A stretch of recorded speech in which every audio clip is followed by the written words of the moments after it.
on I-4 today for those who need to travel by the major attractions exits this morning. Still looking at some accident activity that was reported near Lake Mary Boulevard on the interstate, causing heavy stop-and-go delays on the interstate. Traffic still slow for those who need to travel by the major attractions exits as well. If you see traffic problems, call the Valvoline Instant Oil Change Traffic Tip Line at 866-676-8477. With traffic, I'm Samantha Canning.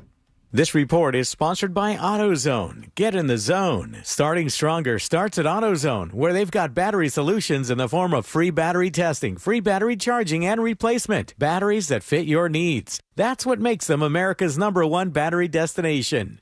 Get in the zone. AutoZone. Russ Rollins here. Stay ahead of the game. Get scanned in April. You've heard me talk about this, and I'm telling you, there's so many stories of listeners that have gone to Life Imaging FLA. They've had that free heart scan, found out they had heart disease, and had to go to the hospital right away and saved their lives. I know we all want to be around, next Christmas for our loved ones. We'll be around, next summer. You want to make sure you're proactive and get that scan, and it's free. They're great people at Life Imaging FLA. Take advantage of this. Don't sleep on it. Life Imaging FLA, here's what you do. You pick up your cell phone and you dial pound 250. You just say the keywords free heart scan. They'll connect you in seconds. There's a few minimum requirements, but this is like a $699 value that is definitely worth it. I did it. I found out my heart is good. I don't have to worry about anything. I have peace of mind. That's a great way to go. Other people have gone and found out that they had to get it taken care of. So you be the next one to do it. Pick up your cell phone, dial pound 250, say the words free heart scan. You'll be connected in seconds. Please tell him that Russ Rollins and the Monster sent you. For more information about contests on this station, go to realradio.fm/rules. You'll use the radio in your car more than anything else. When buying a new car, make sure the AM/FM is simple, clear, and convenient. Are you all worked up and working too much? You know what y'all need? Y'all need to chill out. Y'all need to have fun. Y'all need some adventure. Why, y'all need Gatorland. How do we know? Ain't no one got more animals, more gators, or more fun than Gatorland. And now, Florida residents get what they need for less. With $17.50 admission now through the end of April. We know what y'all need. Y'all need Gatorland. So, you finally have some time to yourself. Even if it is just the car ride home, it's you time. And look at you. Do not disturb set before you even got in the car? Impressive. You've earned this moment to just chill and drive. This break is brought to you by Target Zero and the Florida Department of Transportation. To everyone who thinks bold burgers are worth celebrating, let our team member Isabel tell you about the Colby Jack Pub Burger at Culver's. This pub burger is packed with flavor. I mean, I could talk about it all day, but honestly, it might be better to hear it from the people who love it the most. This is what some of our guests had to say. This is the best burger I've ever had. Lots of flavors going on in there. That sauce, so good. We love to hear it, and that's exactly why it's officially back right now for a limited time. Complete with everyone's favorite combination of fresh, never frozen beef, Wisconsin Colby Jack cheese, crispy onions, and zesty A1 pepper mayo. Put it all together, and you've got a burger people can't stop talking about, me included. It's the perfect burger to turn an ordinary day into something special, and we love making it fresh for you just as much as you love eating it. Come on in and let us make a Colby Jack Pub Burger for you at Culver's. From Wisconsin with love. Welcome to Delicious. Trajan Wealth, your trusted local fiduciary advisor. Visit TrajanWealth.com. Broadcasting live from the JustCallMo.com studios. Injured on the go? Just call Mo. Visit JustCallMo.com or dial 1-800-CALL-MO. This is WTKS-FM HD1 Cocoa Beach, Orlando. An iHeartRadio station. Guaranteed human. Someone's going to get offended. It's just the way the world works. So to hopefully save everyone a little time and or energy, here's this. The opinions that you hear are those of the host and callers, and not those of iHeartMedia, its management, or advertisers. The news News Junkie is on. The three best friends you never knew you had, running through the most viral stories of the day. The News Junkie Sean Wasson with Sabrina and C-Lane. It is Thursday, April 16th, 2026. Lots to get to today. From Savannah, Guthrie disappears again to what happens next on the show. And a court finds Ticketmaster is a monopoly. Now what? Plus your calls, dispatches, emails, texts, and more. C-Lane is here. Hello. And so are you. Join us on the show. Send us a dispatch. Go to thenewsjunkie.com and record on your first dispatch today. You can also watch the show on YouTube and twitch.tv/thenewsjunkie. Your message is rolling right into the studio in real time.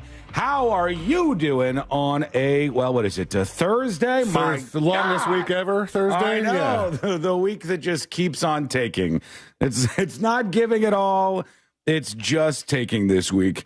Plus, this is the week that big makeup convention is going on in town that Courtney wanted to go to. Oh, the one that like 3 people got tickets to and everybody else was 670,000th in line? Yeah, and everybody who got tickets turned out to be a magical influencer and, not regular people. And so she's like, there were, and I was never sure if anybody was telling the truth on this or if they were full of crap, but there were a couple people on Facebook when that whole thing was going down that was like, I got tickets to the thing. Did you? I gotta get some tickets to the thing. Who needs them? If you even say that you have tickets to this damn thing, people are angry at you for being the one who got the ticket. What was it called? I don't know. Makeup Mayhem, Makeup Convention 2026. I don't know what it's called, but Makeup Convention sounds like the Barbie people finally got together and went, all right, we owe you a do-over. Here's the makeup Barbie Fest. Yeah, that's what she said about it. Courtney's like, it's not going to be like that Barbie convention. It's a really big deal. And then I go, oh, yeah, I heard the place caught on fire because there was a story about, like, one of the booths caught on fire before they opened up, and it was a whole damn thing. All right, let's get started as we always do. Let's put our ears to the ground, our fingers on the pulse. Let's see what's happening in this great, big, wide world of ours. And we go to... I regret to inform you, we're going to the airport. Yeah, we are very quickly into the show. Yeah. What a shocker, what a surprise. It's a top story as long as it flies. I thought you were doing the other story. I wasn't even ready. No. As you might have guessed, we're back on a plane. The more things change, the more they stay the same. And we're back at the airport again. The FAA is investigating over the most bizarre thing I have ever heard in my life, and you have ever heard in your life. It's not the Fetty Wap thing, is it? No, we're going to listen to this together. You ever heard of Fetty Wap? Because that was awkward. It's the same number. Yeah, like your flight number is the same number as a Fetty Wap song. Okay, cool. No, this is different and more cringe and more weird. C-Lane. Here's the audio that has started this FAA investigation of airports. This happened in Washington, D.C. Let's listen in. Guys, you need to be professional pilots. Meow, meow, meow, meow. All right, I'll stop here because you might have heard the tower chime in there. And the tower chimes in and says, you guys, you need to be professional pilots. And the pilots are meowing on the system. Like this is the air traffic control system that keeps everybody safe and alive. And they're making cat noises. Which I don't know if this is a Broken Lizards thing. What's the movie where they try to go, get out of the car, right, meow? Yeah. Oh, gosh. It was Broken Lizard, but what's the name of it? Super Troopers. Man. Super Troopers, right. Is this a Super Troopers bet between two pilots? It was going on for a while, apparently. Listen to the air traffic controller lose his cool. Meow. Meow. You guys, you need to be professional pilots. Meow, meow, meow, meow. Oh, there's a dog in there. I heard a dog on the air traffic control. I'll tell you the investigation results so far. This is why you're still flying RJ. Somebody said this is why you're still flying RJs. I think that means like regional jets. I think this is an insult from the air traffic controller. It's so fun to hear what a very like specific insult is. like you find something that's like only in a certain industry or only, in a certain group of people.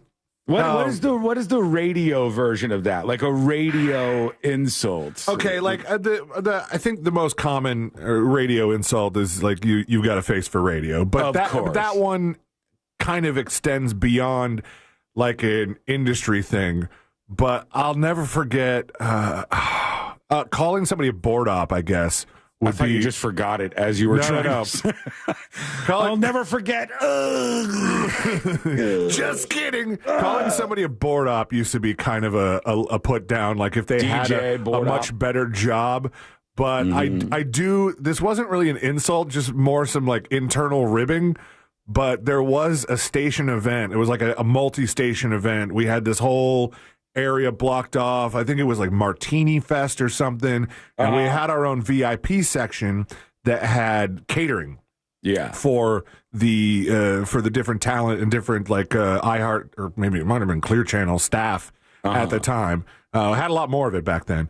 And we're in line, and the traffic reporter is in line, and behind him is one of the program directors for a different radio station. And he goes, a little tap of the brakes at the mashed potatoes, if you see.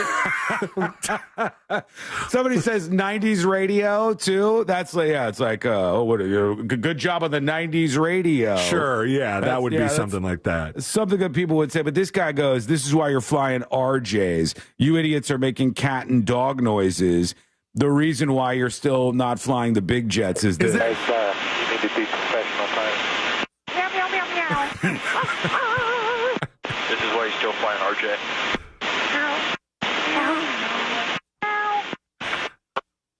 It was funny the first 5 minutes. Pretty big Ritalin dose you missed. All right, that one I love. The air traffic controller at the end goes, pretty big Ritalin dose you missed. Oh. Okay, so I was wondering because the captioning on this video got it very wrong. Yeah, it's like AI captioning it. Because at one point it's like, die. I think you should die. Two things. Is there a chance that this is not coming from an airplane? Like, I don't know. It's a over the air radio. Like is it possible for me, C-Lane, to like get some sort of walkie-talkie and talk on that frequency? I'm sure you could listen on that frequency. I mean, how are the websites that document all this stuff getting their signal? There's got to be some sort of wireless receiver. You would think there would be a wireless transmitter as well, whether or not you're licensed to use it, which would mean that this could be an FAA and FCC investigation. Yeah, we'll get to the investigation in just a second. Did you say there was a second thing? The other thing was I thought it would be hilarious if he did that RJ dig and the guy just went meow. Just like sad. Disappointed cat, sad cat. Hang on, let me bring this up. Here is the investigation underway right now. This is from NBC Washington, and it says FAA investigating after pilots heard meowing and barking over the radio. Oh, they got a report on this. Let's listen. A snippet of air traffic control audio has garnered millions of views online. Of course. 2 pilots can be heard meowing and barking at each other. While it's still unclear which airlines the pilots work for and which exact flights this happened on, you may ask, is it legal for pilots to joke around on the radio? It's not. Almost spoke to a former air traffic controller who helps us understand what this is all about. United 1670. So one of my favorite parts about this is I almost guarantee you that this is some sort of bet between these guys. Like they both probably were like, hey, you're flying in DC at this time? I am too. Whoever makes the most animal noises on the air traffic control frequency wins. That person wins. And their pilots are like a $5,000 bet or something. Almost guarantee you. But is not it illegal? on RJ, buddy. Come on. Yeah, right. Yeah, I mean, these guys, they maybe they have bigger money on bigger flights, and they are willing to risk it still. But let's see what they say. Runway 19 are cleared for takeoff. This is what you typically expect to hear when listening to air traffic control. America 2497, runway 19 are clear to land. Flights getting cleared for takeoff. Of course. and flights getting cleared to land. But this? So great. You need to be professional pilots. Yeah, that actually happened here at DCA. Yeah, that's right. Joseph here from NBC in Washington. Yeah, that's how that happened. So they're looking into it. They said you can't do this. It is against the rules, and they're now looking into the pilots who were behind this, and they're going to execute them publicly. Obviously, yep. That's the big move there. That's the thing that we're going to do here after all of this. We'll keep an eye on it and see what happens. And pretty fun story there to start us off. I want to get into what happened on this. So don't make a bet with me on how many times we can do that during the show today. And by the way, I'm getting ahead of this. I'm going to get ahead of this right now. No meowing or other animal noises worked into your dispatches today. That's how you just asked for it. I'm putting my foot down. No meowing, barking, or other animal noises on your dispatches today. All right? I'm going to block them all if I see it over here. I don't really know if I could do that. Foot down. I'm putting my foot down. Like he did on 3-Person Show. He's put his foot down. They'll never cross me. There's no way this will happen. Tips@thenewsjunkie.com. A couple emails to get us started. Dan says, have you seen this video of the school principal tackling the school shooter before he could get to the kids? I have, Dan, and it was pretty amazing, honestly. There was a video, I don't know if I saved it here anywhere, at this school, and the principal saw one of the students coming out with a gun about to start a school shooting, and the principal, who I think even ended up getting shot, he tackled the shooter. Like we went for him full speed and attacked the shooter before he could get anybody else. It's so weird that you phrase hero. it like that, like about to start a school shooting. Not just about to start shooting. He was about to start a school shooting. Yeah, I mean, it was so crazy to me to see this. I'll bring up the story here. KVUE has this.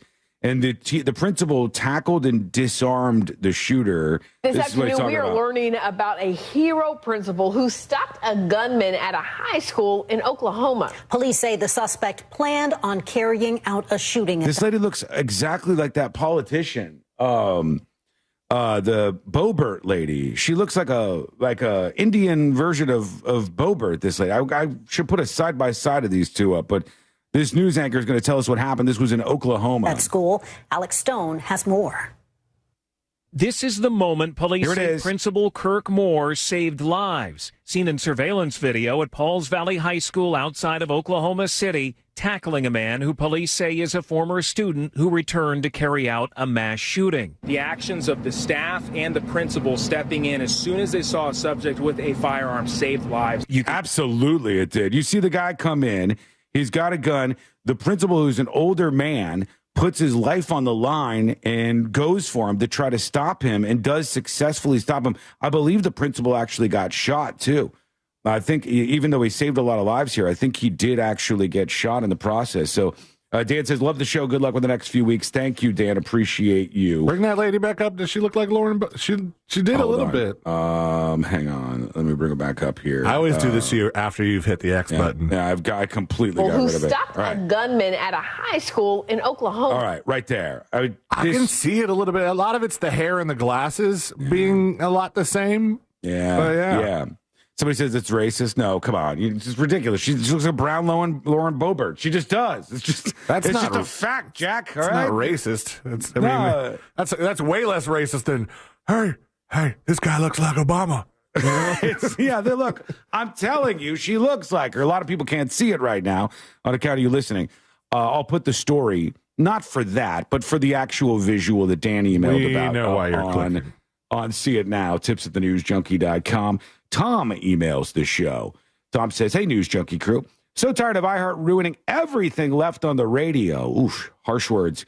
Why buy up everything in the industry just to ruin it later? Greedy bastards. They've changed the program so many times over the past couple of years. I want radio, not podcast. This guy doesn't like podcasts. He says, I'm saddened of what appears to be an end of an era of live-ish radio. I live in New York, and you are part of my every evening on WGY Radio, the oldest continuous radio station from 1922, with great history, probably one of the only radio stations that share viewpoints like this in New York. And he said, I check out the morning show there all the time. They've changed my mornings and evenings are slowly dismantling the listener base of this channel. Also, New York in general sucks more than iHeart. What are you doing, man? You're a New Yorker. You're listening New York. That is not, that's a pretty hot take to be in New York and say that. Yeah, I think. How could you do this, Tom? He says, hang in there for us. Wish you all the best. Thank you, Tom. Much, much appreciated. I will say this about the New York radio listeners. There are some passionate people out there. The station that we used to be on in Rochester, we're on a different station in Rochester on the weekends now. The station that we used to be on flipped. And I still see their Facebook posts, and still every Facebook post, there's at least one person going, well, I wish you hadn't ruined my station. And that was a while ago. That's real dedication. There's a level of dedication going on there. The fan base can get like that, and we love you for it. We really do. It's one of the reasons to wake up and do this thing every day. All right, but putting the video as promised, the visual I was just talking about, you got to double up. You could see the lady who looks like Lauren Boebert a little bit, but then mostly tune in for the principal who's a hero, absolute hero. Hero, principal, there we go. Takes out shooter, all right? Done. It's up for you over on See It Now over on thenewsjunkie.com. When we come back, we got to get into my favorite story of the day. I find this to be incredibly interesting. This is the story about the woman who beat Carnival Cruise Line in court. Carnival Cruise Line had to pay $300,000 to this woman. Whoa.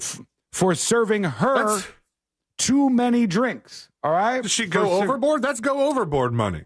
Maybe she did. We're going to find out what happened to her, and was Carnival really to blame? The court said so, but what will you think about this? I'll give you all the details. That's coming up next on the News Junkie. Real Radio is on Instagram at Real Radio 1041. Sponsored by the law offices of Anajar and Levine Accident Attorneys. Call the law offices of Anajar and Levine at 1-800-747-FREE. That's 1-800-747-3733. From the Clausman Law Traffic Center, car crash, call Clausman Law. ClausmanLaw.com. Looking at some slowdowns still on I-4 today for those who need to travel by the major attractions exits this morning.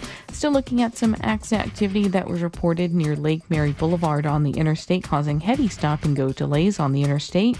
Traffic still slow for those who need to travel by the major attractions exits as well. If you see traffic problems, call the Valvoline Instant Oil Change Traffic Tip Line. Hello, welcome behind the scenes of the show. Skull mic activated.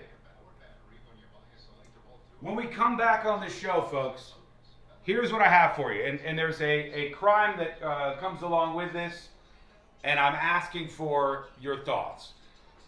Carnival Cruise Line just lost in court.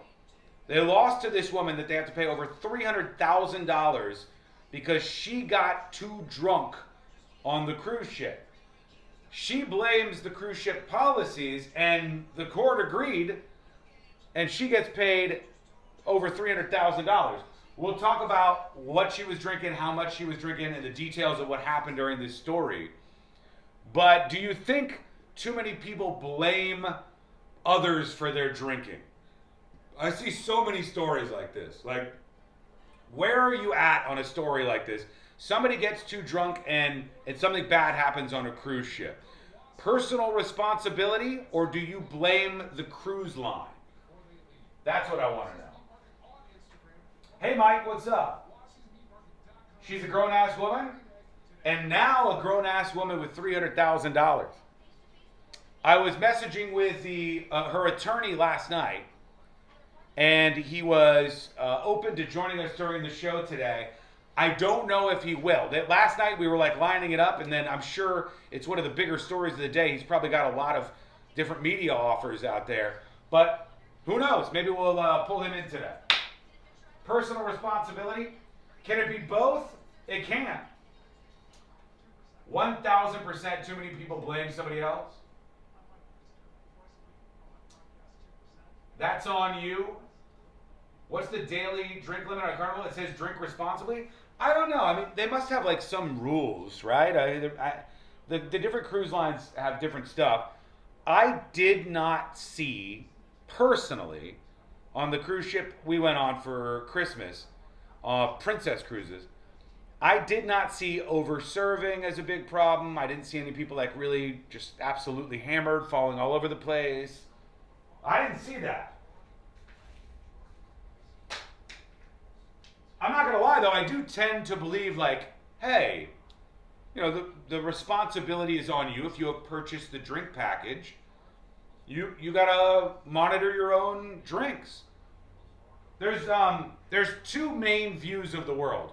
One is that I'm an adult and I'm responsible for myself and I need to get my life in order. The other one is the whole world should sort of adapt around me and make sure that I'm safe. I'm not making bad decisions. I'm not hurting myself. And it's like the community is responsible for me as opposed to me being responsible for me. You see? Back in 2 minutes. At a certain point, inebriated people can make bad decisions. True. True.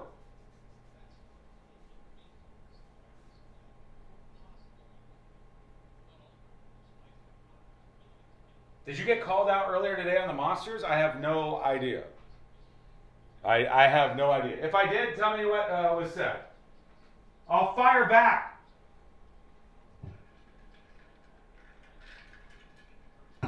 Okay, 90 seconds and we're talking about this Carnival story. Bartending has rules. You got to watch the patrons and make sure you don't get them too messed up. That's true. There are rules. Seawitch says, when a lady got hammered at Holiday Inn and killed my sister-in-law's parents, Holiday Inn paid out more than $12 million. What? When a lady got hammered at Holiday Inn and killed my sister, was it like, I need a follow-up. Was it like the lady was drinking at the Holiday Inn bar and then drove afterwards and then somehow killed your sister-in-law's parents? Jesus. McDonald's really did a great job of convincing people this woman was an idiot and the coffee being so hot, it literally fused her labia together was somehow her fault. That's true. In that case, that wasn't a personal responsibility thing. I think that one was different. All right? I think that one was different. But when you're on the cruise ship and you're drinking, is how much you drink your responsibility or the bartender's responsibility? And wait till you hear what happened on this cruise. It's absolutely crazy. So the attorney might be joining us later. We'll see. All right, we're coming back, everybody. Buckle up. It's going to get weird today. Here we go. Upside app and use promo code STATION for a 25 cents per gallon bonus on your first fill up. That's STATION. Offers vary by user and location. Go to upside.com for terms and conditions. 2%. That's the number of people who take the stairs over an escalator. I'm Michael Easter. Twice a week on my podcast 2%, I give you practical advice to live a more meaningful life. Don't ask for easy. Don't demand easy. Put yourself through some hardships, and you will come out on the other side a happier, more fulfilled, healthier person. Listen to 2% on America's #1 podcast network, iHeart. Open your free iHeart app and search 2%. That's TWO% to start listening. Win $25,000 in free impact windows from Maurice Windows. Text TRUST to 20129.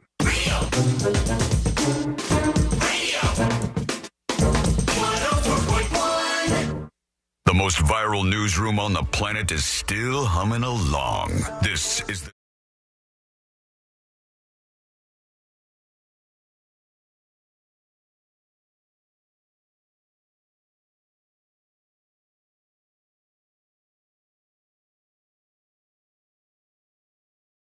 And it is, as somebody just mentioned on the chat on YouTube, potentially the end of all of the drink packages on cruise ships that you've been enjoying. Yeah. Had to ruin it for everybody.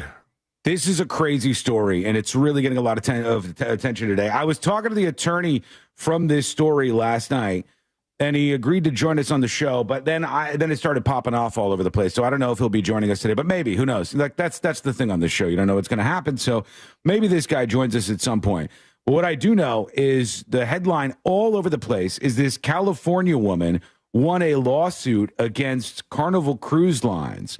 And the lawsuit said that the company, Carnival, was negligent for serving her at least 14 shots of tequila.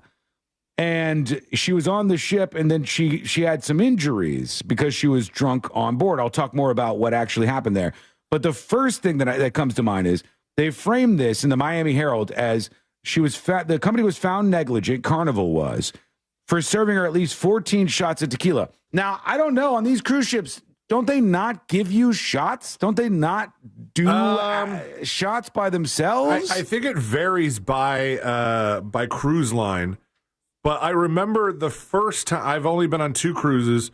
Both cruises, I had an unlimited drink package. The first cruise, we were at one of the bars. It was early in the morning. And we had asked for some bombs of some sort, like a vodka bomb or something. Yeah, Jaeger bomb, vodka bomb. It wasn't Jaeger, but it was something like that. I think like orange bombs. And he poured them all, but he put them on ice. And he's like, I have to put them on ice because the cameras are watching me. And I was like, oh, he's not allowed to make us shots. But there are workarounds there. It's like a drink in that case. Yeah. If it's on ice, it's a drink. But the big question that comes up here, 14 shots of tequila on a Carnival cruise or not, is it your responsibility, personal responsibility, how much you drink on a cruise ship? Yes, it's your personal responsibility how much you drink all the time. The court disagrees here, C-Lane. Or, as the court thinks in this case, is it the cruise ship? Is it the bartenders? Is it everybody else around you's responsibility to make sure you don't get drunk and hurt yourself? There's really 2 very different views of the world on display there. One is personal responsibility. Make sure that you're taking care of yourself and, your people and your family. And then when things happen, like you drink too much and maybe go drive and get a DUI or something, well, that's on you. But the other view of the world is that everybody around you should adapt to you and make sure that you're safe in all of these moments. And, well, they should know that you have a problem with drinking too many shots, so don't give me 14 tequila shots. And that way I won't hurt myself. It's your responsibility, not mine. This was Carnival? This was Carnival Cruise Lines. Okay. And Carnival has one of the more strict drink packages I've read. All right, hold that if you have it up. I want to hear from this woman and her attorney. They are all smiles after winning $300,000 from Carnival for her getting 14 shots of tequila in a 8.5 hour period. All right, so 14 shots over 8.5 hours. Here's what they said. Diana Sanders, she's a nurse from Northern California. The attorney. She was a passenger on the Carnival Radiance. She was served 15 shots of tequila in about 8 hours. They have a picture of 15 shots of tequila. She woke up not knowing exactly how she got there at the bottom of the staircase in the crew area. Okay, so he says 15 shots. The report and everything else I've seen says 14 shots. He says she woke up at the bottom of the stairwell in the crew area, not knowing how she got there. That's a shot of tequila every 36 minutes and change. All right. If it's 14. It's a lot of tequila. It's a lot of tequila. But is it her fault? Is it their fault? The court seems to think it's Carnival Cruise Line's fault. More from the attorney here. Diana, tell us a little bit about your experience in the case and in the trial. The case, waking up after blacking out and going to the crew and asking them for help and asking them to tell me what happened was extremely frustrating. They gave me conflicting information. They treated me like a criminal. You know what's crazy about this? You didn't think this was an option, did you? You didn't think it was an option. You didn't think that if you wake up after being blackout drunk, that ending up with a $300,000 check was an option. You thought being embarrassed was an option? She doesn't look embarrassed. You thought being upset with yourself was an option? You thought having a headache and a hangover was an option? You didn't know that you could wake up and just be like, guys, why did you do this to me? How could you do this? And this woman is happy as hell because she ends up with a pretty big payday. I was very concerned that they wouldn't tell me exactly what happened to me. And so I want you to read into some of this. I don't want to stop too much. I don't want to be pause champ over here. Read into some of this. Did you hear? You hear what she just said? She said they treated me like a criminal. Here's the important line. I was very concerned that they wouldn't tell me exactly what happened to me. They wouldn't tell me what happened to me. I'm sorry. The staff on the cruise ship didn't tell you what you did last night? Well, there's a cruise ship full of people. I don't think they know what everybody did last night. I don't think they're able to keep up with that. Honestly, they can't babysit everybody, can they? I mean, what's the answer she's asking for, though? Because if she's asking, like, how much did I drink yesterday? Well, they should be able to maybe scan your card and say that. Or I think nowadays you could just go on your cruise app, depending on the cruise line, and find that out. Like, there should be a digital folio that you can access. Right. Yeah, that's how I think it works. Right. Tracy on Twitch says their security does treat you like a criminal. I might have had an issue with their security at the nightclub, she says. She's almost telling us a story. Dave on YouTube says, this is stupid. She's not expected to carry any responsibility for poor decisions. No, she gets a payday for it. $300,000. To get a lawyer so I could get those tapes and find out what happened, and come to find out they have all the tapes right before, but nothing afterwards, and they will not show us what happened that day. What was it like for you taking on a corporate giant like Carnival? You spent 2 years litigating this case. Yeah, I felt bullied. I felt like everything they did was to either mentally torment me or financially torment me. It was a lot for the last 2 years. Wow. And how'd you feel when a Miami jury, it was 8 women from Miami, you're from California, when they returned the verdict in your favor after 5 days, how did that feel? It felt amazing. First of all, I love Miami. I've had a great experience. I bet you do. I bet you do. She goes, I love Miami. I love Miami ladies. You know what? I'm going to be more specific. Tequila. I love Miami ladies on juries. I am such a major fan of these particular people. Consider with all the people, and so I was really happy when I saw the jury as my peers. And I felt like the whole time they saw right through what the defense was trying to do, how they tried to defame my character, things they brought up that had nothing to do with the case. Like what? They were just trying to criminalize, bully me, and make me look like a bad human being. It's hard to be because I'm a great person. You are. She says they try to make me look like a bad human being, which is hard to do because I'm a pretty amazing person. Just so you know. I mean, she's calling out lawyer behavior that happens in big cases like this. Like, oh, did Carnival's lawyers try everything to avoid having to pay out $300,000? Yes, of course they did. That's why they brought up things that had nothing to do with this case.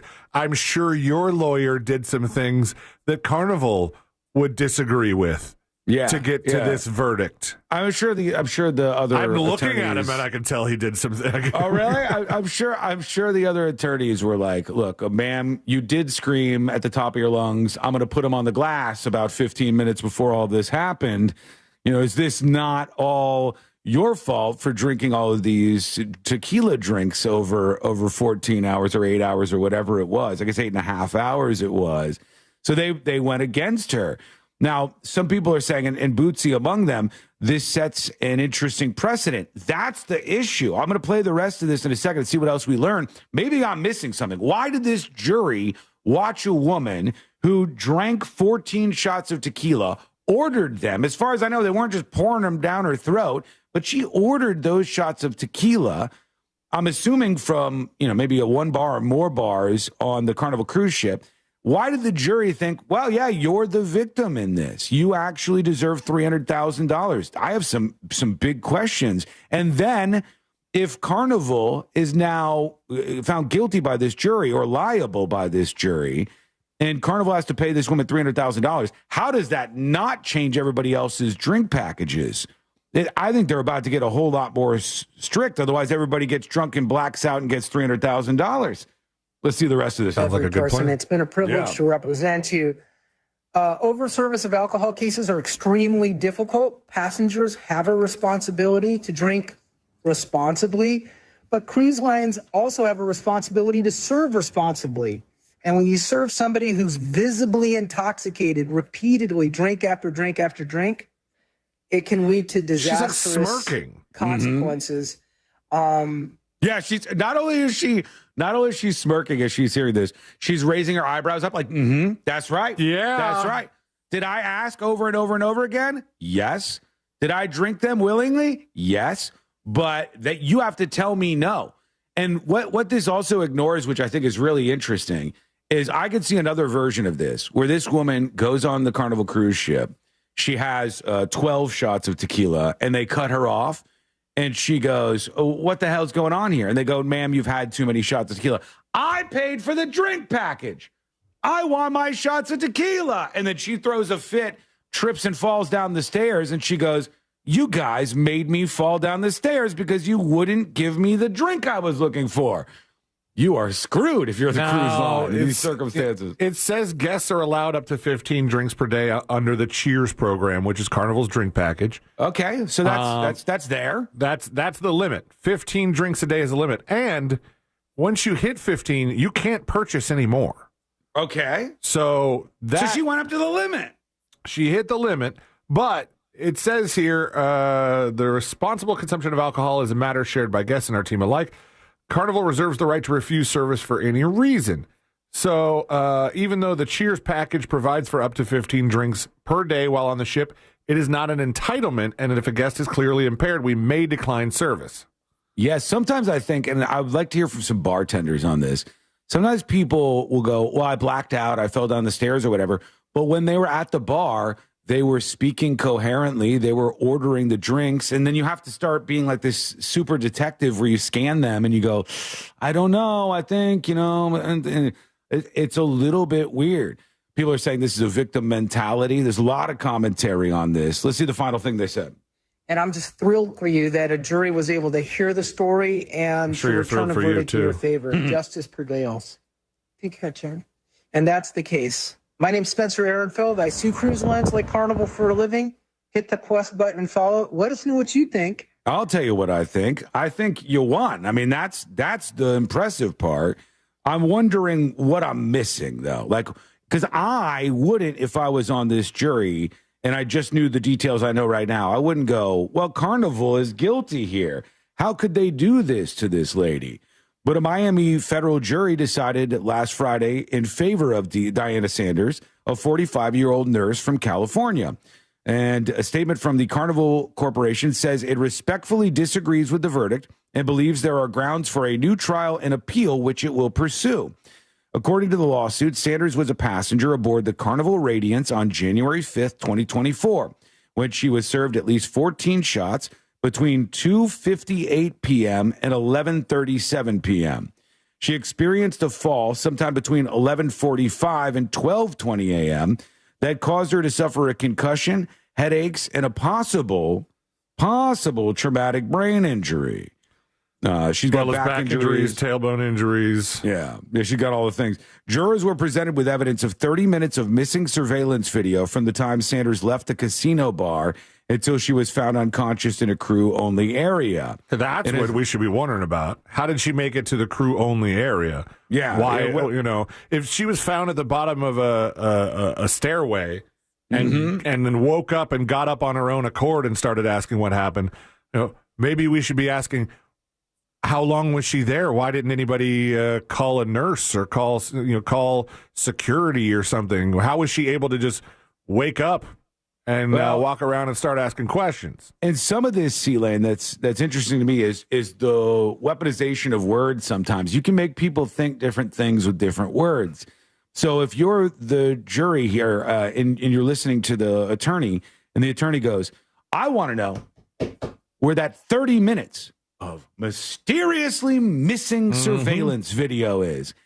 And on their side, they go, yeah, there was an issue with one of the cameras, and we weren't able to pull this in because of our 5 billion cameras on the Carnival cruise ship. One of them had an issue at that time. But, these kind of things work.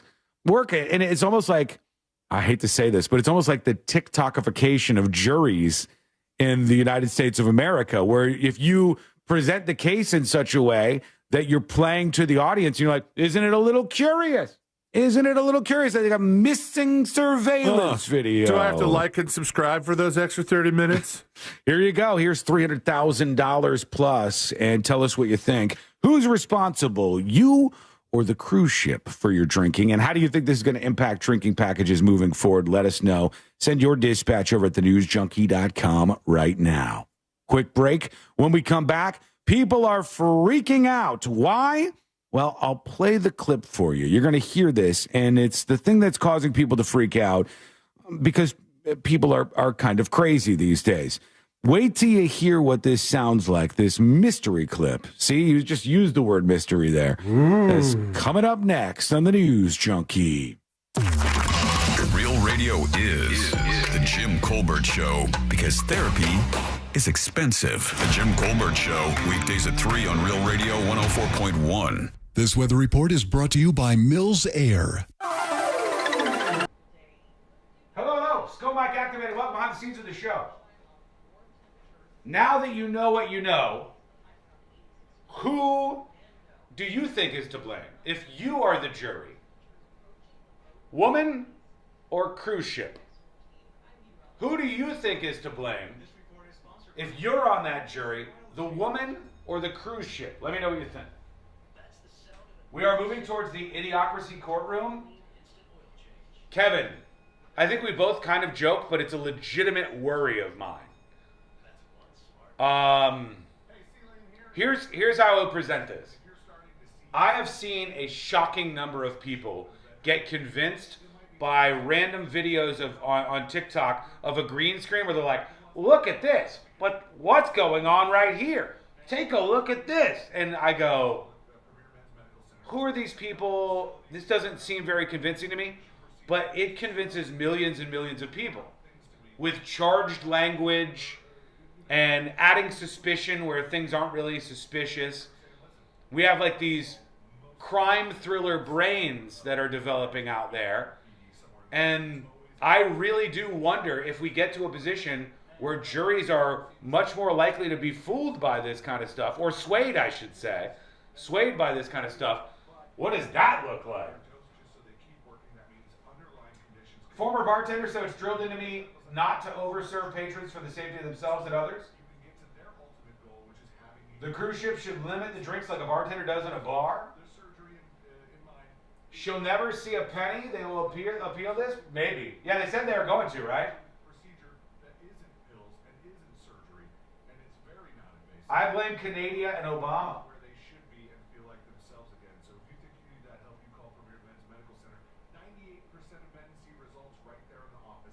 I was invited to leave a bar once? Okay.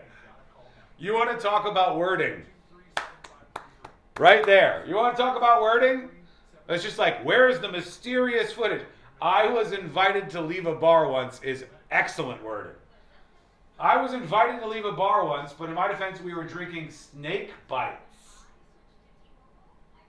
And that makes me sleepy. No sleeping on the bar. Oh, they'll get you for that. Strangely enough, I think that'll get you cut off more than almost anything. True story. I don't know if I've ever told this before. I used to have a very good friend who was a bartender at an Applebee's. And at this Applebee's, which I would go to all the time because he was bartending, they had all these regulars. Applebee's regulars were such an interesting crowd. And one of the Applebee's regulars was this guy who would come in. He had like a big like cowboy hat, like a straw cowboy hat, and he would sing a lot. He'd say to my friend, he'd be like, can I sing for you? And he starts singing some Elvis or something at the bar at Applebee's. But the thing about this guy is he was narcoleptic. He had narcolepsy. So this guy all the time would be at the bar, and then in the middle of a sentence or something, he'd crash out and he would go to sleep. And sometimes they would leave him sleeping on the bar for like an hour or so. And on more than one occasion, I witnessed the nefarious activity of that man paying his tab, falling asleep, waking up, and paying his tab again. I seen it with my eyes. I seen the narcoleptic man getting ripped off with my eyes.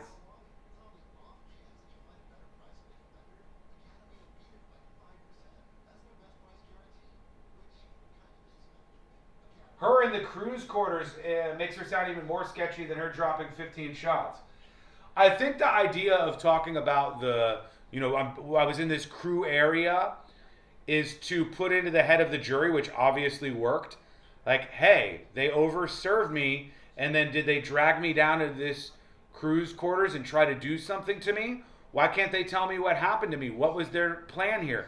It's all a very, nefarious thing that they're drawing out. It's super interesting that worked, isn't it? Like, the idea that was successful it's pretty smart lawyering, honestly. The lawyer did a great job. Want people like you with no surprises after you apply. In fact, if you're a 50-year-old guy with a few health glitches, Lou could probably find you $1 million of term life coverage for about $200 a month. So yeah, you need life insurance. But unless you're young and healthy, you gotta call Big Lou, because he's like you, older, heavier, and on meds too. Get a quote right now at 800-230-2777, 800-230-2777, or biglou.com. Hi, I'm Kyle from Blindster.com. If you price custom blinds at a retail store, you know how expensive they can be. At Blindster, we do things differently. You measure at home, install yourself, and save big on custom blinds. Plus, we guarantee they'll fit. Blindster.com. This earful of Real Radio is brought to you by crimeline.org. Give a tip anonymously.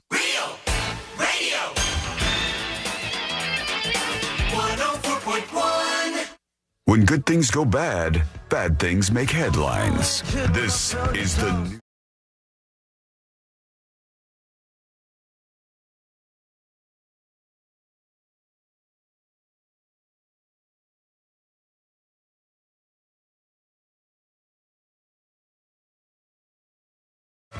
You can learn more about the show. Go over to the website. It's thenewsjunkie.com. A lot of comments about the last story, and we'll get into some of your responses on that in just a second. One thing that I keep seeing over and over on social media is this onslaught of people who just get into these big social contagions, these social hallucinations where everybody's thinks something's weird that's very, very normal. They think something very normal is like the end of the world or a sign of it. And they start taking to Facebook and they go, hey, look at this super normal thing. Facebook. It's weird. Instagram, Twitter. Y'all it's see the this? end of the world. And I'll give you an example. I saw this video out of Indiana, Sweetster, Indiana this week. Sweetster. And people were saying that this was a sign of the end of the world. And I'll agree that it's crazy because nature is crazy. Weather is crazy. But I don't know why there's so many people who see weather now and they're like, oh my God, what is happening here? Like, this happens sometimes. This is hail that happened in this city here. Hear it? Whoa.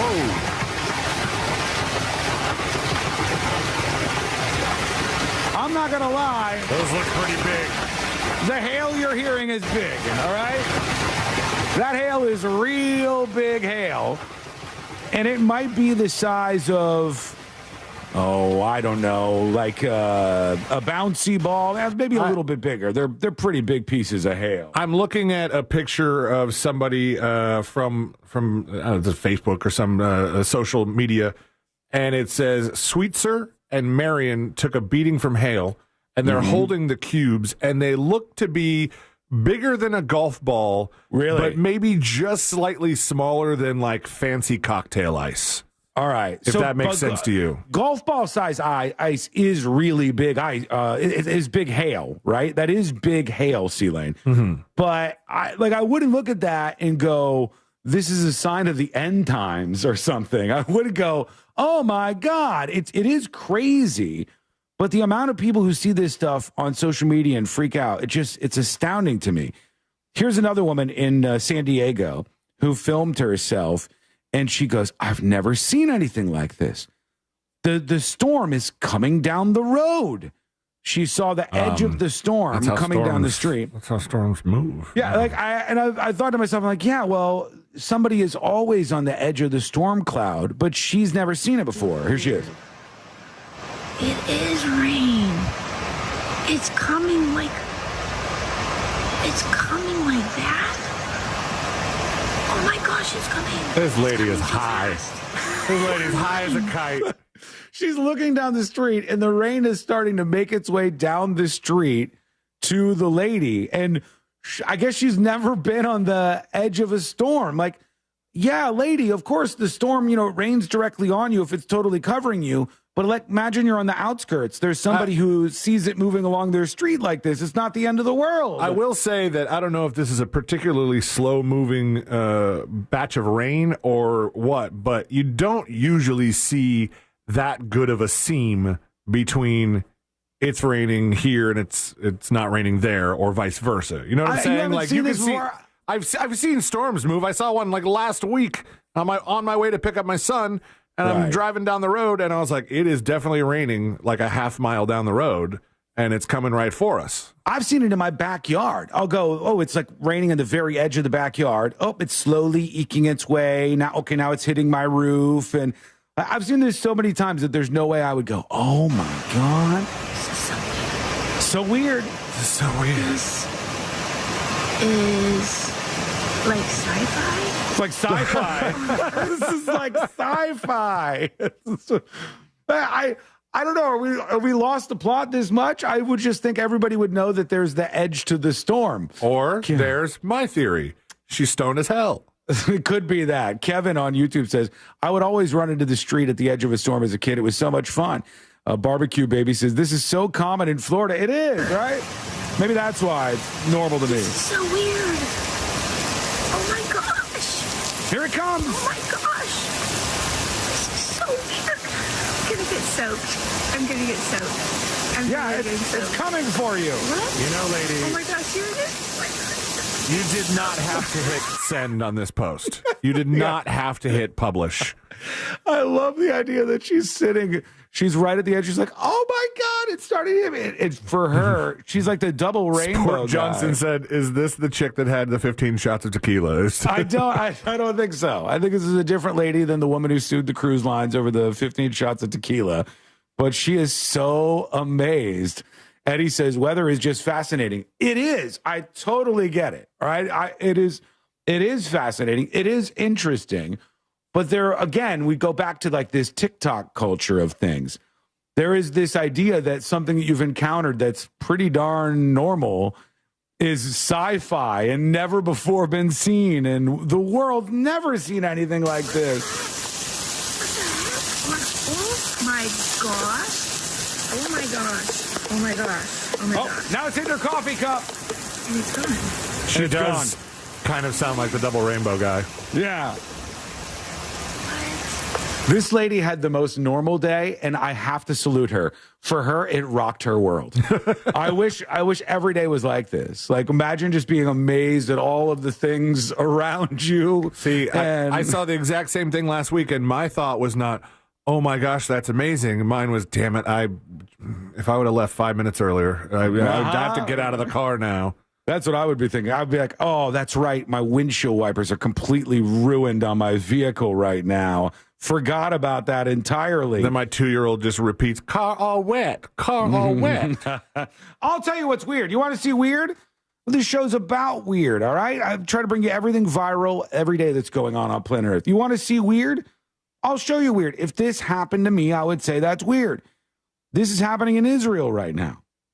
Oh, is it the bees? I don't know what this means, but I know it's not very common. And this says tens of thousands of bees have suddenly swarmed across parts of Israel, prompting authorities to warn residents and shop owners to keep their doors and windows closed. And they show the bees just swarming into this town. An Iranian bee attack? I don't know. Sci-fi? I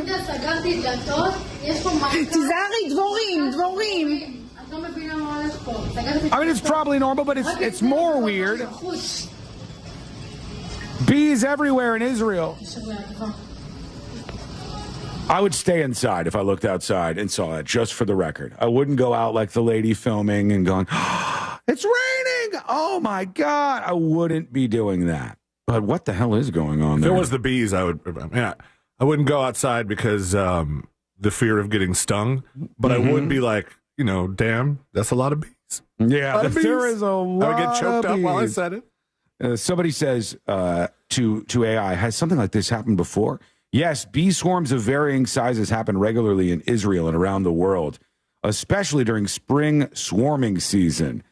So maybe this is a routine Israeli bee swarm, but I don't know. People are really, really skeptical about this stuff. Let us know what you think. I'm sure you've seen videos like this. Amazed by the mundane is sort of the theme, and it's kind of the TikTokification of the country. So many things are popping up on that line of thought. That's why those videos are vertical. They are, right?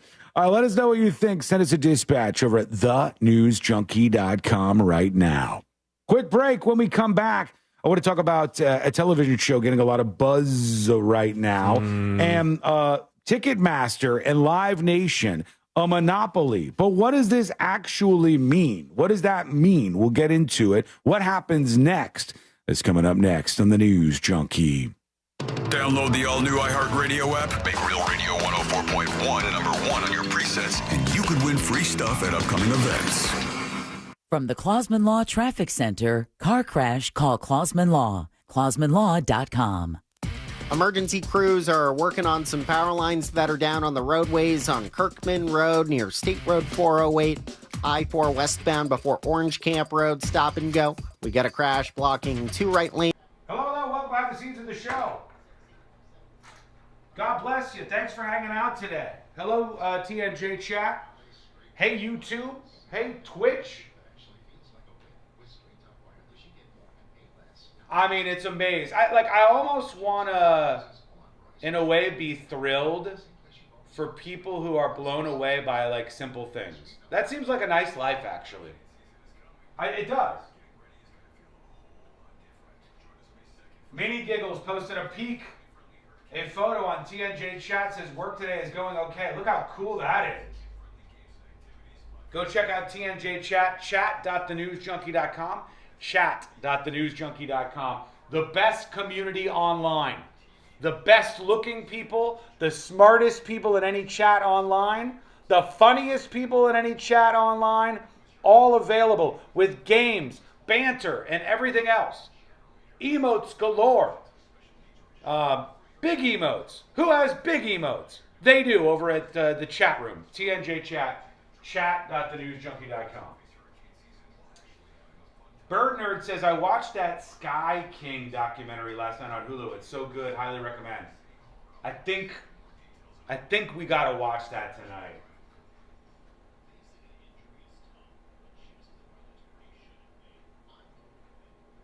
Read your Bible, Sean. The end is coming. Repent. Sometimes I think people think this. I really do. I think people see things and they go, oh my God, this has never happened before. It's the end of the world.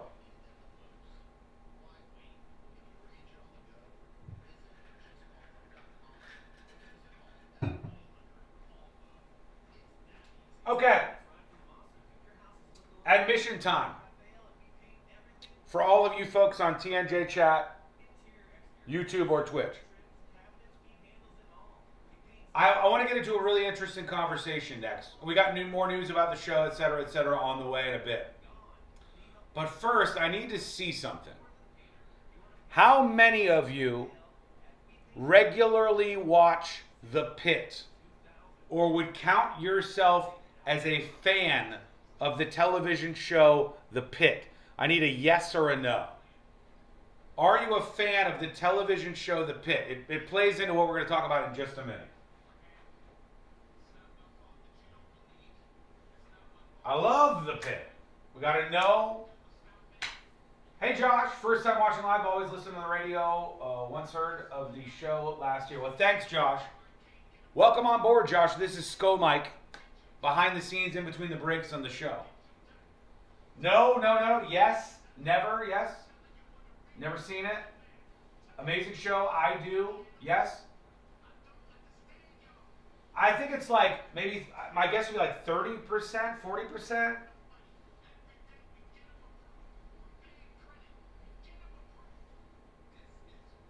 Dr. Robbie's acting like a dick, but it's a cry for help. Noah Wiley? Am I saying that right before I make a fool of myself in this segment? Is his name Noah Wiley? Am I saying that right? I don't want to screw this up in front of an audience of people. Noah Wiley, that's right. Noah Wiley, even though I don't really care for the show because it's not the style of show that I like necessarily. I've never been into the like dramatic hospital shows. More funny hospital shows like Scrubs. That's my bag. But Noah Wiley, I just saw him in a video getting his star on the Walk of Fame, and he seems like a nice guy. He seems like a good dude. He was like really enjoying the success that he's having in this moment, and I don't know how seriously he takes himself or doesn't take himself, but he comes across as a nice guy to me. Noah Wiley, I said it right? Okay, good. I don't want to make a fool of myself. It's not Noah Meowley, all right? Does anybody know what fans of the television show The Pit are called?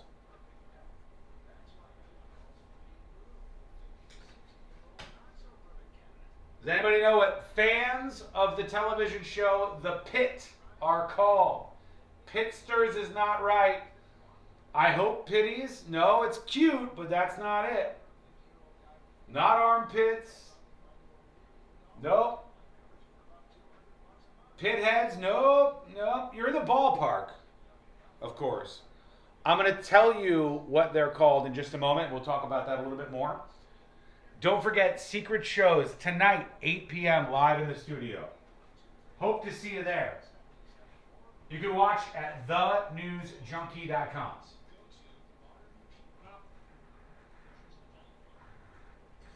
All right, here we go. Pit sniffers? Pity the fools? No. Show me them pitties. My God. Program will be recorded. Coming to you live from the JustCallMo.com studios. Injured on the go? Just call Mo. Need help after an accident? Visit JustCallMo.com or dial 1-800-CALL-MO. This is WTKS-FM HD1 Cocoa Beach, Orlando. An iHeart radio station. Guaranteed human.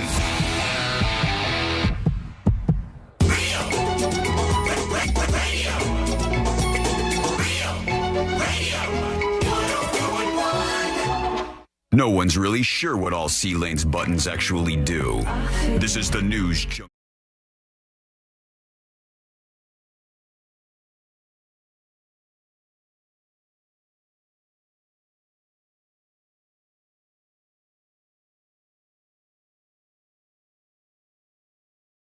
For myself, but we'll see. We'll see where this goes. I've got an interesting discussion that I want to have here.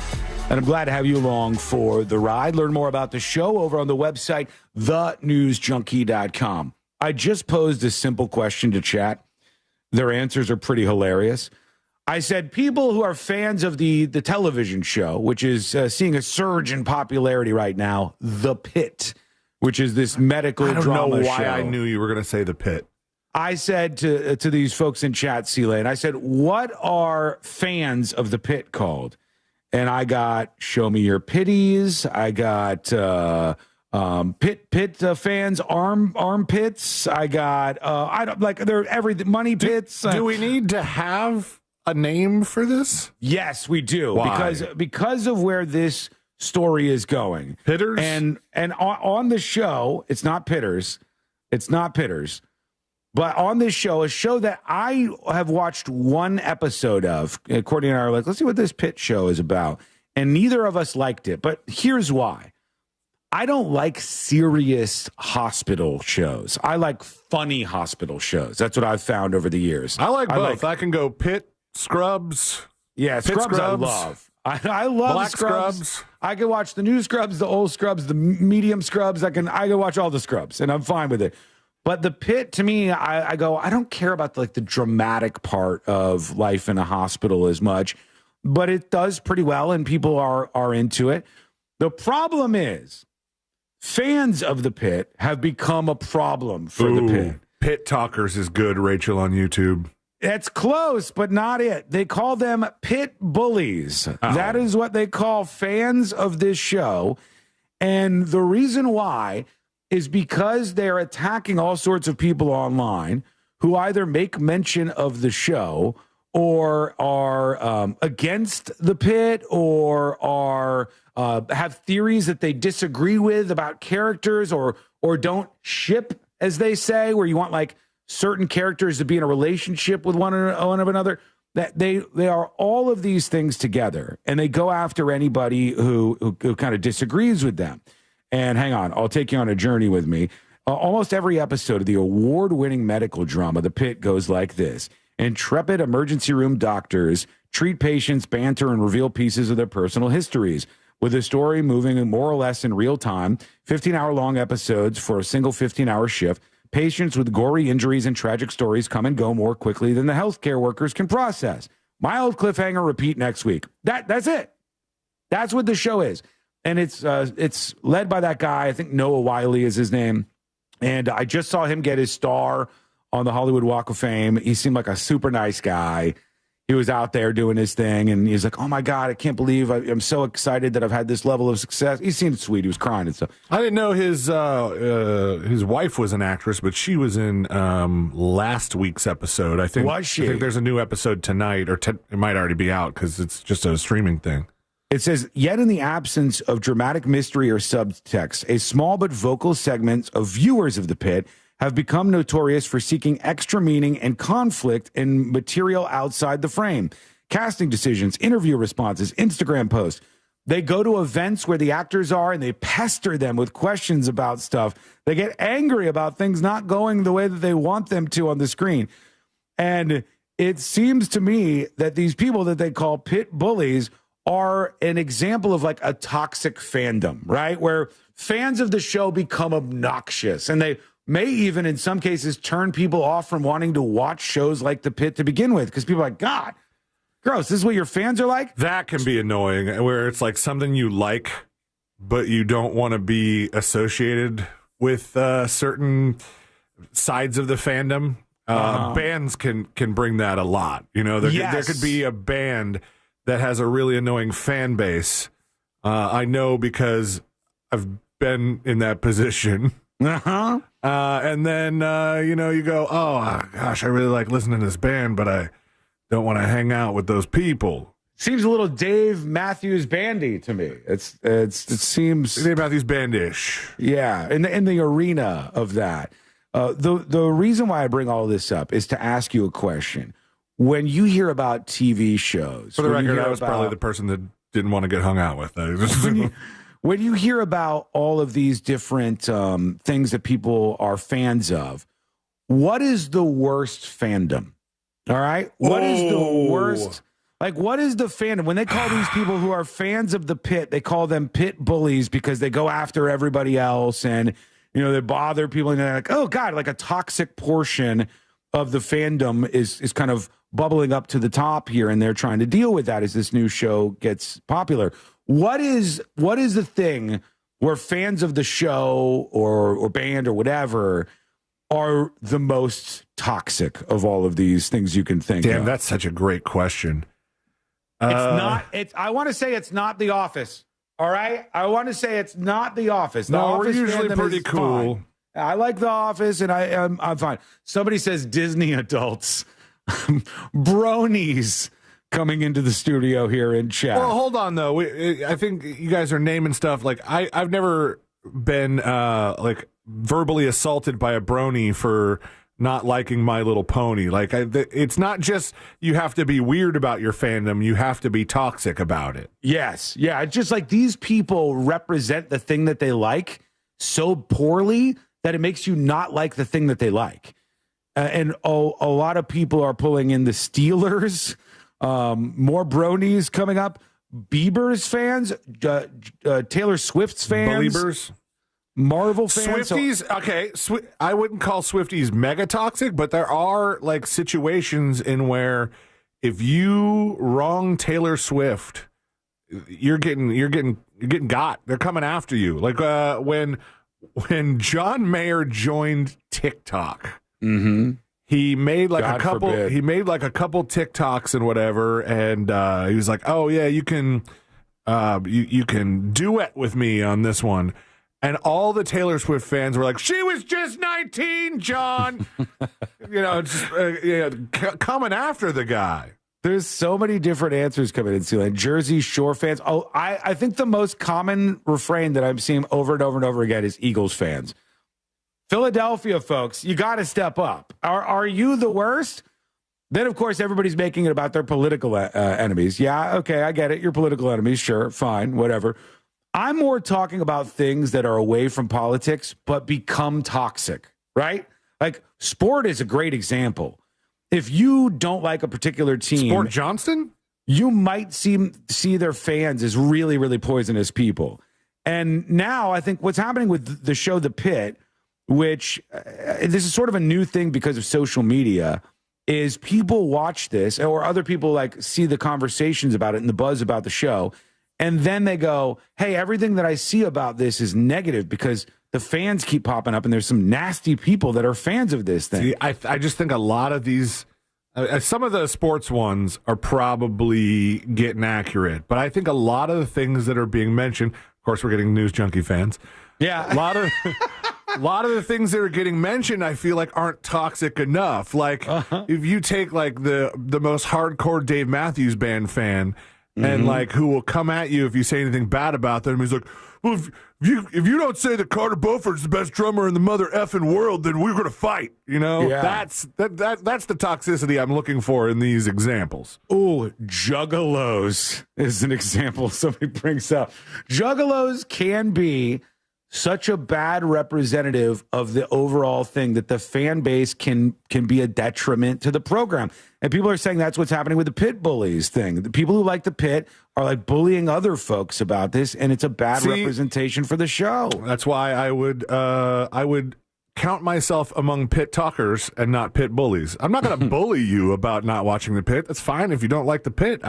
There's other stuff. There's so much stuff out there. There's never been a bigger pool of content to swim in. That you can go do your own thing, and I don't care. Courtney says the Bachelor universe. I don't know if anybody's in agreement there. The Bachelor universe, the people who are fans of it are so poisonous sometimes. I have been a part of some pretty cringe things that would link to the Bachelor universe. You know, I would say one way this can stand out to people is if you look at the subreddits for the fandoms. Okay. If the subreddit for the fandom is constantly involved in negativity and nastiness, and I mean, I've seen subreddits for the fandoms where they turn against the thing they were fans of to begin with. 100%. I mean, I was just looking, strolling down memory lane about that whole Tool thing from a year or two ago, where I think it might have been 1 year, where the band Tool, and I think they do have a lot of like haters of the band, or that maybe they don't completely hate the band, they just hate on the band a lot. But they had that festival in the sand. They called it like Tool in the Sand or something, which you can't use the acronym for that. Right. But they had the festival that promised 2 unique sets by Tool, and it was like 2 sets where they repeated 5 songs, and they were blowing up, and there were so many people in the comments that were like, yeah, I've really just come to expect this from Maynard. It's Maynard, right? Yeah, I really come to expect this from this guy. These guys just do the same thing all the time. You're the idiot if you keep dropping $2,000 on Tool tickets. That's what it is. And they're like, you're in the fandom. Yeah, you're supposed to like this thing. Why are you so like angry about the thing that you like? That's the Star Wars. Here are the other good examples I'm seeing. One of the best I've seen so far, although I do absolutely agree with the Bachelor universe that Courtney said. Britney Spears. Britney Spears fan base got so weird that they ended up freeing her, and then we've seen what happened after that. We've seen the results of what happened after that. Somebody else mentioned Meghan Markle, who I usually stay away from stories on that. I just don't take an interest in the royal family stuff. Well, a lot of examples out there, but pit bullies is what they call them for that show. I want to know if you think there's a better example of a toxic fan base like that. Let us know what you think. Send a dispatch over at thenewsjunkie.com right now. Quick break. When we come back, a guy who is getting really, really way too much heat for something he did. And I got to defend this dude. I have to do it. We also have to talk about Ticketmaster is a monopoly, but what does that mean now? What does that mean now moving forward? Speaking of moving forward, what's going on with us? We'll talk about the show and all of that stuff, too. It's all coming up next on the News Junkie. Real radio is. The Monsters in the Morning. Man, like, we were just messing around about the chicken, and he got really angry. I was like, Okay. I was just playing with Ryan. I honestly did get mad about that because Ryan was making me mad. Because everything I said, he was poo-pooing on, and I was really getting ticked off. Now, that might be because I was worried about my wiener. I mean, The Monsters in the Morning. Real Radio 104.1. Hello, welcome to the show, everybody. Welcome behind the scenes. This is Skull Mike. Good to have you with us today. Thank you for being here. Hit that like button if you don't mind. If you like even just a second of the show. If you enjoy what you're hearing, send a message to anyone else who might be watching that there's people who care enough to hit the like button here. Thank you. Can I ask a question? I'd like to ask a question. Why are so many people suggesting that the Marvel fandom is bad? What am I missing there? You know from watching this show that I'm not like a big Marvel guy. I kind of think comics could be cool. I've been wanting to get into like a weird comic that is like less popular, that maybe would be like a good graphic novel style thing for me to, read on any free time that I get, maybe one of these years. But I've watched like a handful of the Marvel movies, the Spider-Mans and stuff. Why is Marvel like that? Oh, Apple fandom. There you go.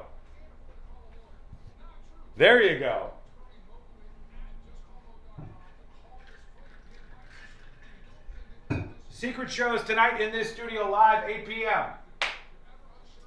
Because if they cast somebody they don't like, they get very racist. Is that true? There's Hollywood Marvel and then Marvel. Marvel fans are fans of the comics, but they crap all over the movies.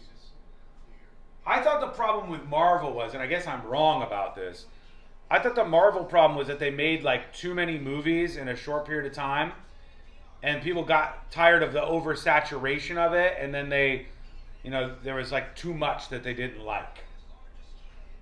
I know there was like the Marvels thing that was a flop and some other stuff. Marvel is different from MCU.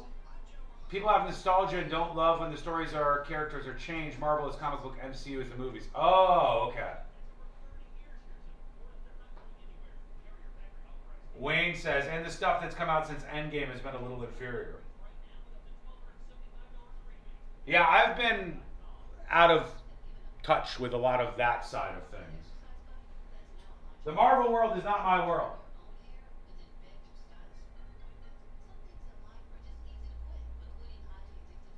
Some insane stories on the web.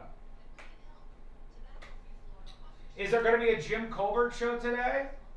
I don't want to speak for any other shows. But I think so. From what I hear, Jim Colbert will be back today, I believe. I don't know what's going on in his universe, but I think he's coming back today.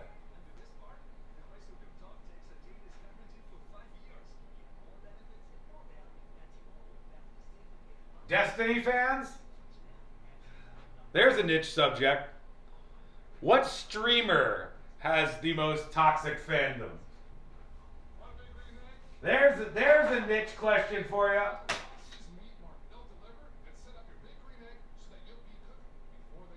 All right, stand by. Stand by.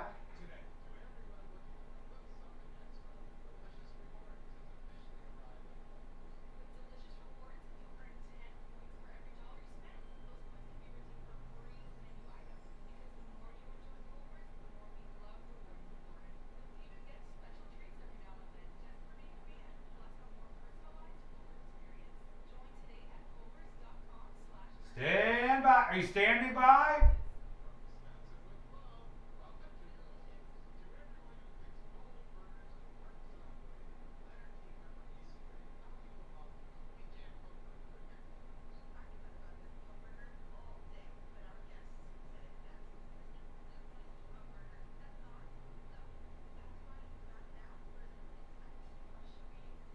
Okay. I have a visual that I want to share with you for the next story, but stand by for that. Jake Paul, Hassan Piker, Rogan, Sean Watson, his fans are cuckoo? Get on out of here. What are you talking about?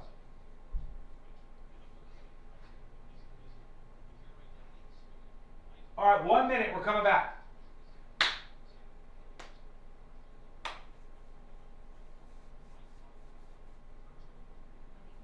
Don't get people started on alternative timelines within Marvel. I don't. Hey, that's a territory where I have to wash my hands of it. I don't know anything about it. But I do want to hit on one more thing on this before we move forward onto one of my favorite stories of the day. You're gonna love this. Trust me.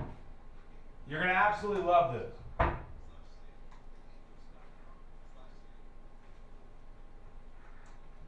right, here we go.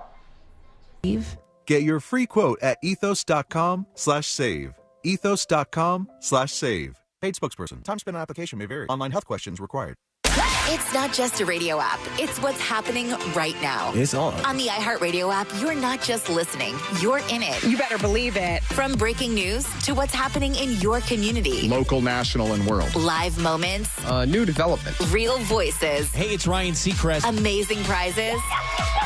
Plus, talk to your favorite hosts using the TalkBack mic. I have loved always hearing you guys. This is where culture comes alive. I listen everywhere on the app. Download the iHeartRadio app today. For all your plumbing needs, go to modernpi.com.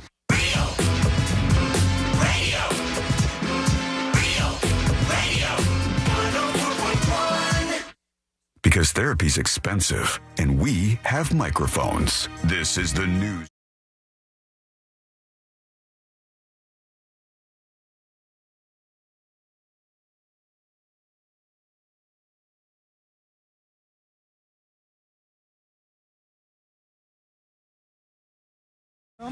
So good to have you with us. Learn more about the show. Go over to the website, thenewsjunkie.com, thenewsjunkie.com. They said Live Nation and Ticketmaster is a monopoly. Okay. So Live Nation and Ticketmaster has been declared a monopoly. What happens now? That's the question. What do we actually get some money, baby? That would be really nice.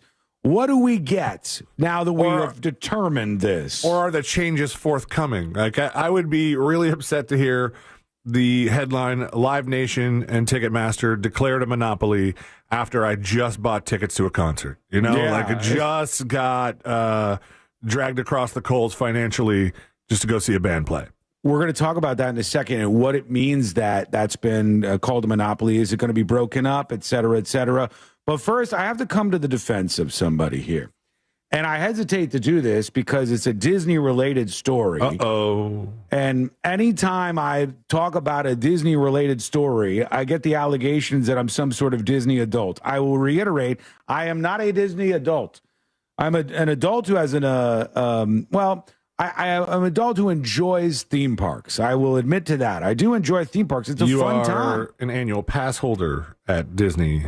Are you not? I am. Yeah, indeed. I'm an annual pass holder at Disney because I love to go to Epcot and Hollywood Studios and Animal Kingdom. We go and have something to eat and walk around and get some steps. It's a great time. But I can't get away from the Disney adults charges and the accusations. So this is not going to help me. No, I'm not joining them. I'm not doing that. There's too many people that sully that reputation, as we discussed earlier. But there's a guy, and I have to defend this poor guy.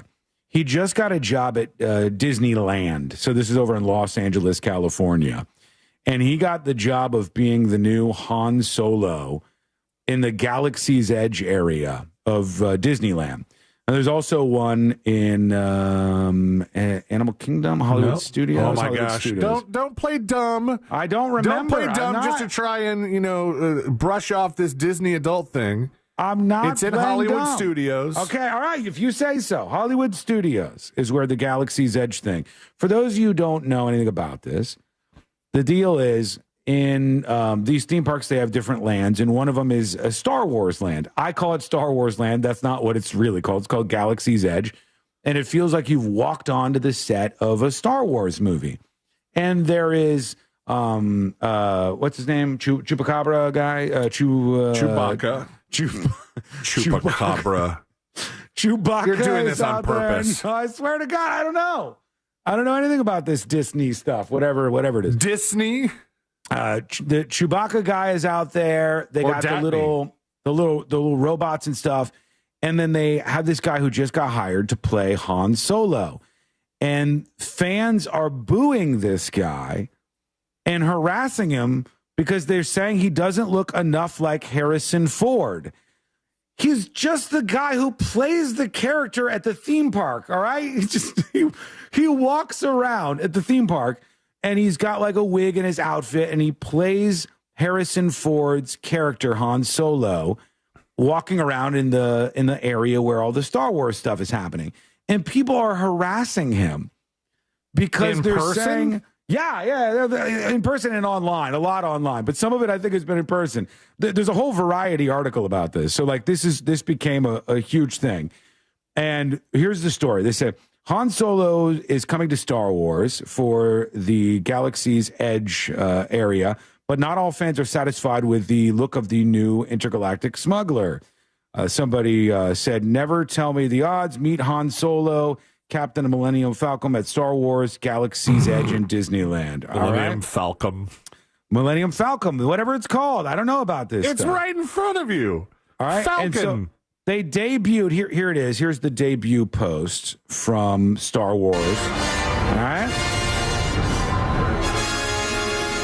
And that's the guy playing Han Solo. And you get to meet him. He's with the Chewbacca guy there, and he's hanging out with him, working on one of the spaceships.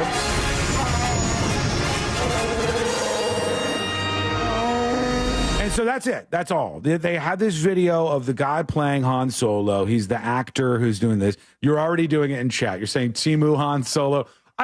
What do you want? He's not Harrison Ford. He's not the people who play these roles. Courtney's guilty of this too. I'm just going to say it. I'm just going to put it out there. She's guilty of it too. We go through the Guardians of the Galaxy area, and there will be somebody playing Star-Lord in the Guardians of the Galaxy area. And she's like, he doesn't look anything like Chris Pratt. And I'll go, it's because he's not Chris Pratt. That's one reason. All right, it doesn't look like Chris Pratt because he's not Chris Pratt. Like, they're going after and bullying the actors for he doesn't look like the guy who actually played the role. God forbid. He looks kind of like Alden Ehrenreich. I'm probably not saying his name right, but the guy that played Solo in the Han Solo backstory movie.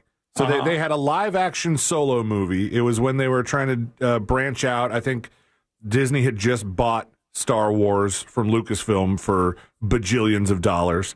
Yeah. And so they were pushing out a lot of content, and I think this movie actually was in theaters, and it was Solo, a Star Wars story. And because it was the story of young Han Solo, they clearly didn't need Harrison Ford to play the part, so they had this guy Alden Ehrenreich. And from what we're looking at in this trailer they did, it looks more like that guy than it does like Harrison Ford, which is fine. Yeah, but I mean, they're just people playing the role of a character. What the hell is everybody expecting? One of the responses, he's no Harrison Ford. Yeah, because he's not Harrison Ford. He's a guy in a Harrison Ford costume who's pretending to be one of the characters from Star Wars. I'm sorry, somebody says. I'm sorry, but that's just some guy, LOL. They have similar issues with Star-Lord. This person mentions the same exact thing. Other responses are like, so Disney turned a Space Prince into Prince Charming? Beauty and the Beast, baddie. Worst wig ever. And people even were showing up in public to like bother this guy and saying he doesn't look like the characters. You want to talk about toxic fandoms. When you're chasing around a guy in a costume and saying you don't look like the actual person you're playing, I think you've reached that area. But a lot of you in chat are like, well, he doesn't look like him. He looks like somebody playing the role, though. Isn't that all you could expect? He doesn't look enough like the famous actor who played the role. It's just, Tanya says, I worked in Disney Entertainment for years. S-talking is all over the place. Isn't that true? Unbelievable, but true. Let us know what you think. Send us your dispatches over at thenewsjunkie.com. Meanwhile, it might be just easier to be one of the guys in the costumes. It could be. When your face is not covered and you have to look more like I wonder if Ross ever gets crap for, well, you don't look like Shaggy. Right. Our friend Ross plays the character Shaggy at Universal Studios, a different theme park, and does a great job. Is very believable in the role. But you probably get somebody who goes, what? Or is it Ryan, our friend Ryan's wife, who was Marilyn Monroe? No, that's Ross's wife. Ross's wife? Yeah, Ross's wife was Marilyn Monroe. Ross's wife played Marilyn Monroe. I'm sure people will be like, you don't look like Marilyn Monroe. All of this reaction is so obnoxious, I think. Let us know what you think. Let's go to Ticketmaster. The big story is that Live Nation Ticketmaster is a monopoly, according to a jury, in a high-stakes antitrust trial. So what happens next? Is that the end for Ticketmaster, for Live Nation? Is that the end? What happens? Do we get some money back from everything we paid for these tickets? Here's the tweet that started it all, in my opinion. In 2021, this went mega viral, and a person named Michael H. posted, he said, Ticketmaster be like, concert ticket $40, venue fee $21.32, access fee $18.32, paperless transmission fee $12.03, fee $8.84. Fee fi fo fum. Fee fi fo fum $3.43. The Cause We Can fee $2.01. Might as well fee $1.89. Then no, keep reading. Keep going. Come on, no, you got it. I can't read this. The WTF you're gonna do N-word not go fee $1.38. And then the another dollar won't hurt nobody fee $1. And this went mega viral at the time, and people started saying, yeah, they do charge too much. And you think this was like the Hannibal Buress of like Ticketmaster's downfall? Not downfall, but this whole case against Ticketmaster? In a way, maybe. I think everybody already hated Ticketmaster, C-Lane. You know as well as everybody does. Everybody hates... Oh, hating Ticketmaster's been cool since the 90s. The left hates the right hates the left. The Eagles fans hate, this team, and this team hates the Eagles fans. But everybody hates Ticketmaster. Everybody together hates Ticketmaster. And that is just like a unifying thing in the United States of America. But this tweet, I think, went viral because so many people were like, absolutely. And now here's what happened. Here's the news. A federal jury just found Live Nation has operated as a monopoly and broken antitrust rules. Potential remedy is a divestiture of Ticketmaster. The argument is Live Nation forces venues to use its ticketing service or else lose concert tours. And that seems to be true. Let me explain this to those of you who don't pay attention to this stuff. I've worked with Ticketmaster. We've done events through Ticketmaster. We know how it actually works. We've told you the truth about this when nobody else would. We've told you that the bands know about the fees, and the bands even get a portion of the fees a lot of times, and Ticketmaster gets paid to be the bad guy. But Live Nation is the biggest company in control of all the big touring acts out there. Live Nation owns Ticketmaster. Live Nation says these bands are only going to tour at places where they take Ticketmaster tickets. That is, according to this court, a monopoly. Ticketing is their cash cow. They said it's 37% of operating profits. They made $25 billion in 2025. $1 billion taken every half a month or so. The concert division is the largest promoter, but it loses a lot of money over there comparatively. The company dominates right now. In 2025, it put on 55,000 events and sold 646 million tickets. Live Nation will try to fight the breakup, but the industry will almost certainly end up more free-flowing. Fewer exclusive events and concert venues can shop other ticketing services. All they had to do was chill on the fees, dude, this says.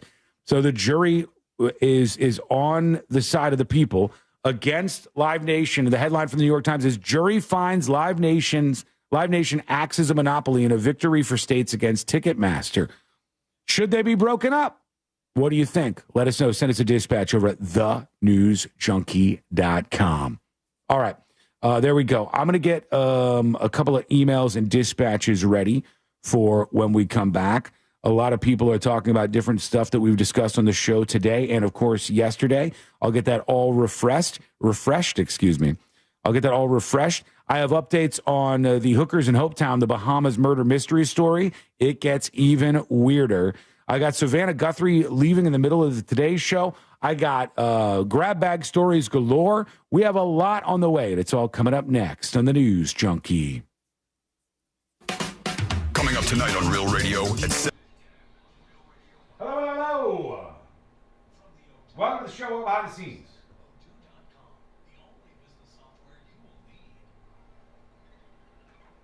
We went to a show last night.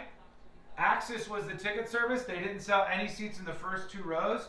They said it was artist preference. I don't know if I've ever heard that happening before. So the artist didn't want anybody in the front row?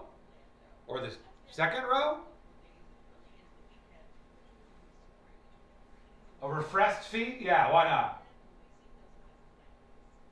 Well, for those of you who don't know, hi. Hello? No, I'll wait. No, you go ahead. You go ahead. Okay, fine. Oh. This is tequila.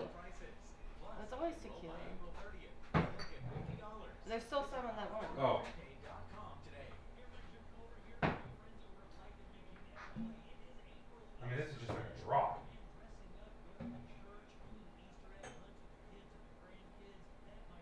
Yep, literally a drop. I dropped mine. Huh? Are you making fun of me? No. I say $28. On what? Total wine. On what? On the I think THC drinks? The 6 packs of White Claw, they're gonna like redo the packaging because they were $5 and 50 cents off, and they were buy one get one last week at Publix. Is it possible that the White Claw backlash is actually finally showed up? No, because it's only on the 6 packs. You don't think that, like, at some point there has to be a backlash against how expensive they are? Like, I wonder if people stop buying them as much. I don't know, but each one was $5.50. That's better. Yeah. All right. Okay. God bless. See you later. I don't know if some of you are new, you won't have heard this, but we've done many major events with Ticketmaster. Done Hard Rock Live, very big venues, where we've worked with Ticketmaster.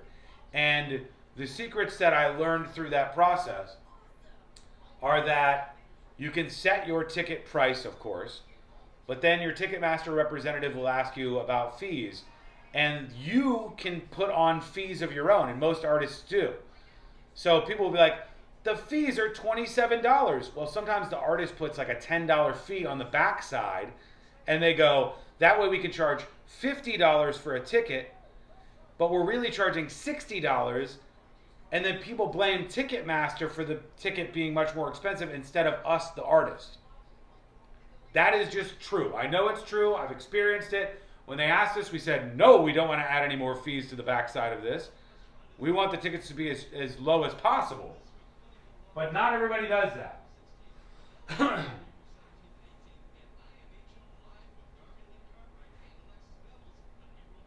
BOGO clause in Publix? Yeah. I thought those ended yesterday,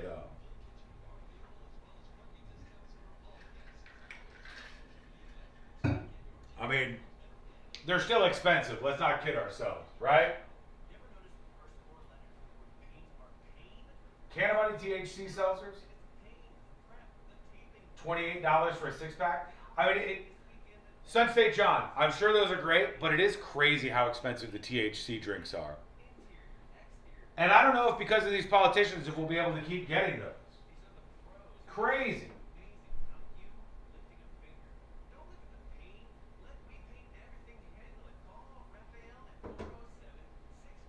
"90 seconds and we're back. Make sure you like the stream, folks. Hey, Ryan. Hey, Brandon. Hey, Abraham. Hey, Kermit. Hey, Pitt.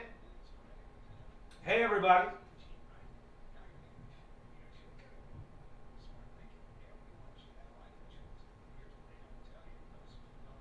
Good to see you folks today. Second half of the show, tons of crazy stuff that we haven't even touched on yet, including we caught the Bahamas hooker guy, the husband. We caught him in what appears to be a blatant lie. We caught him in a blatant lie. We'll see what he says. All right, we're coming back right now. Let's go.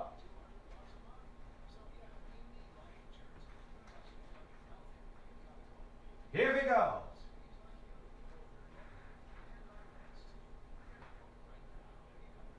Life insurance. But unless you're young and healthy, you gotta call Big Lou, because he's like you, older, heavier, and on meds too. Get a quote right now at 800-230-2777, 800-230-2777, or biglou.com. This is Ross Chastain, NASCAR driver and your Fresh from Florida farmer. As America marks 250 years, we celebrate the dedication of Florida's farmers. Their hard work ensures that every bite is harvested at its very best. Fresh from Florida. Trust is grown here.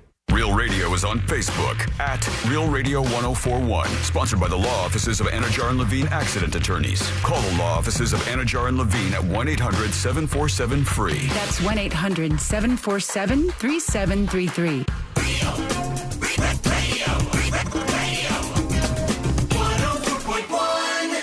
Your direct line to the heroes that saved Canada that one time. It's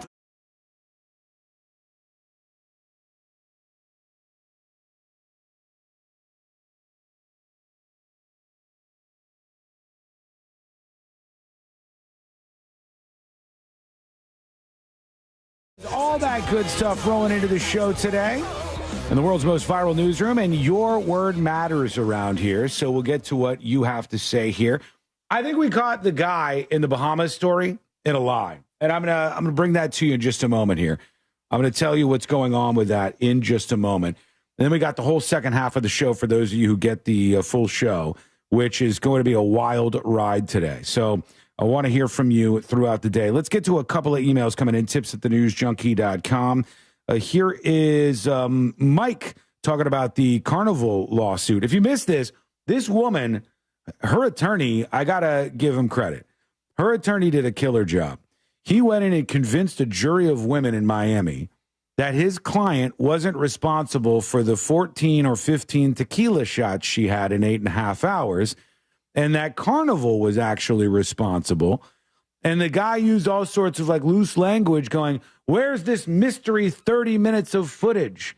And he worked in some stuff saying, hey, isn't it true that she was found by the cruise quarters? What was going on? You know, there was a lot to this. The guy did a good job. He played to the jury he had. Why stop here? Let's sue tequila. Right. Go for, why, how dare they even make They're this? They're catching a bad rap on this. And this woman in the lawsuit was over the moon about her lawyer's performance, obviously, because he was able to get her over $300,000 from Carnival. And she said, how could they let me get this drunk? And so this is what Mike is emailing about. He says, the tips@thenewsjunkie.com, a woman drinking and then blaming the cruise line for her behavior is no different than an AI for somebody who is responsible for something like the shooting at FSU. No accountability for their own actions. Let's blame something else. It's not my fault. Fiddle faddle, odds bodkins, and so forth. I've never heard the odds bodkins. I think you just that was a spell. Oh, just yeah. Great. I don't know what that made. You can't make things any worse here today. All right. Okay, you're not going to be able to do anything worse. Fiddle faddle, odd bodkins, and so forth. There, let it happen. I agree with you. I think there is and should be a lot of personal responsibility in some of these cases. Yeah, like there was a lot of people though saying that look, bartenders are responsible for how much they serve you. I know they are, and it's the result of these things happening over the years where people get sued for it.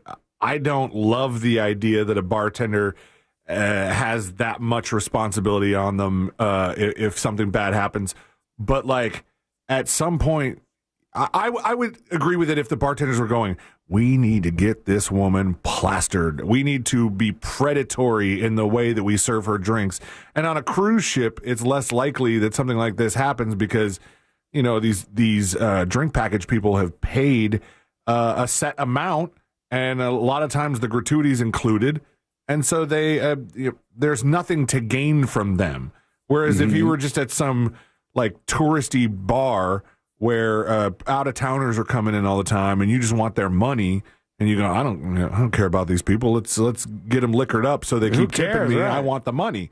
That's a situation where I could say, all right, maybe a bartender did have a little more to do, have a little more responsibility in the outcome of this person's story than the person just came in and wanted to drink a bunch of tequila and succeeded in that, and now they don't want to take responsibility for their actions. Yeah, some people are saying I think they'll remain liable, but that $300,000 is probably coming down to maybe 10 grand or so on appeal.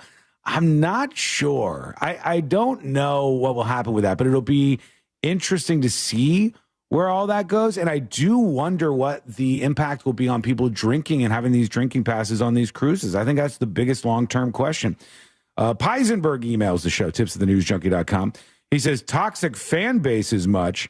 Long story short, this guy worked for me in my Pizza Pisenberg days. That's back when, for those of you who are new to the show, Mr. Chris Coleman worked in the pizza world, and they called it Pizza Pisenberg. He says, this happened at a DeLand location at the time you guys were on air, and I was a listener. We always made fun of this guy and called him Jugga Justin, as he was a mega juggalo and overall weird guy.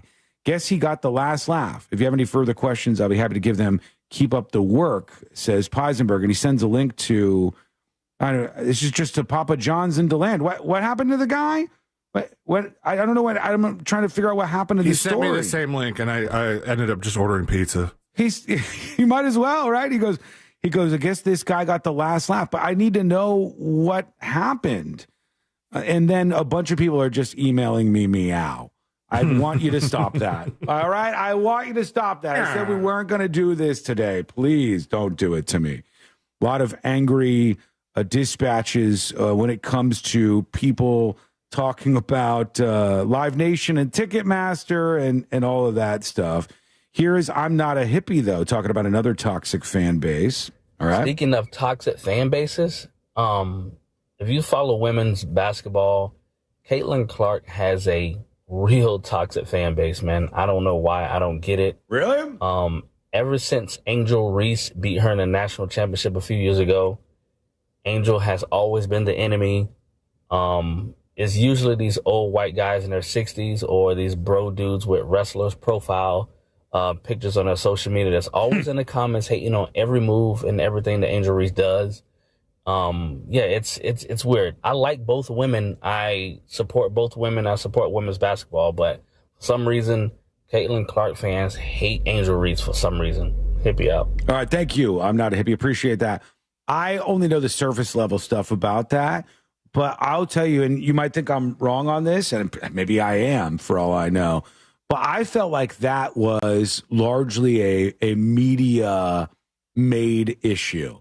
I felt like a lot of media outlets saw the young white woman who was coming into the league and the young black woman coming into the league, and they were kind of, bashing heads there, and it's like, who's going to bring in the biggest crowd? Who's got the most fans? Would you think it seemed like the corporate media outlets kind of wanted there to be a war there between those two. That's what it felt like to me. Who do you think wants more for there to be a war there?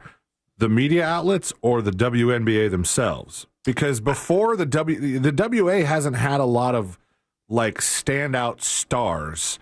No. Like they haven't had a Michael Jordan. Doesn't it say something that we both know those people's names? Yes, exactly. So I'm thinking if there was anybody who stood to benefit from maybe stoking the flame in a rivalry between these two basketball stars, I would think it would be the WNBA, who, I'm sorry to say, is on the lower end of the professional sports totem pole. They just haven't had the popularity that some of the other professional sports organizations have. Yeah, I think it's an interesting question. I don't know enough about it, but yeah, we'll leave it out there for other people to jump in.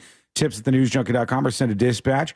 Another thing making waves today, American Pie star Shannon Elizabeth. You may remember her yes. from American Pie. She has announced that she is officially joining OnlyFans. For some of these names like this, like Shannon Elizabeth level name, this is how to make $1 million in a day. Shannon Elizabeth of American Pie says, I spent my entire career working in Hollywood, where other people controlled the narrative and the outcome of my career. This new chapter is about changing that. I want to show off a more sexy side no one has seen and being closer to my fans. Though I do kind of take issue with a more sexy side that no one has seen from Shannon Elizabeth. Wasn't she completely naked in American Pie? I didn't think she was. She had like a naked scene of some sort in the American Pie movie, I think. And she's like, nobody has seen. Maybe she means she's going further than that. Hold on. I can look up on one of these websites. I am 18 years old. Yeah, you're going to have iHeartRadio folks just staring through the window of your studio going, what the hell is he looking at over there? It's such a cheesy website, but I have to go.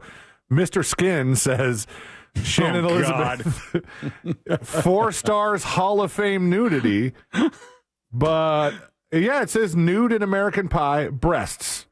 Okay, so not fully breasts nude. She was in underwear. She was topless in a scene in American Pie. She says, I'm choosing OnlyFans because it allows me to connect directly with my audience, create my own terms, and just be free. I really do think this is the future, she said.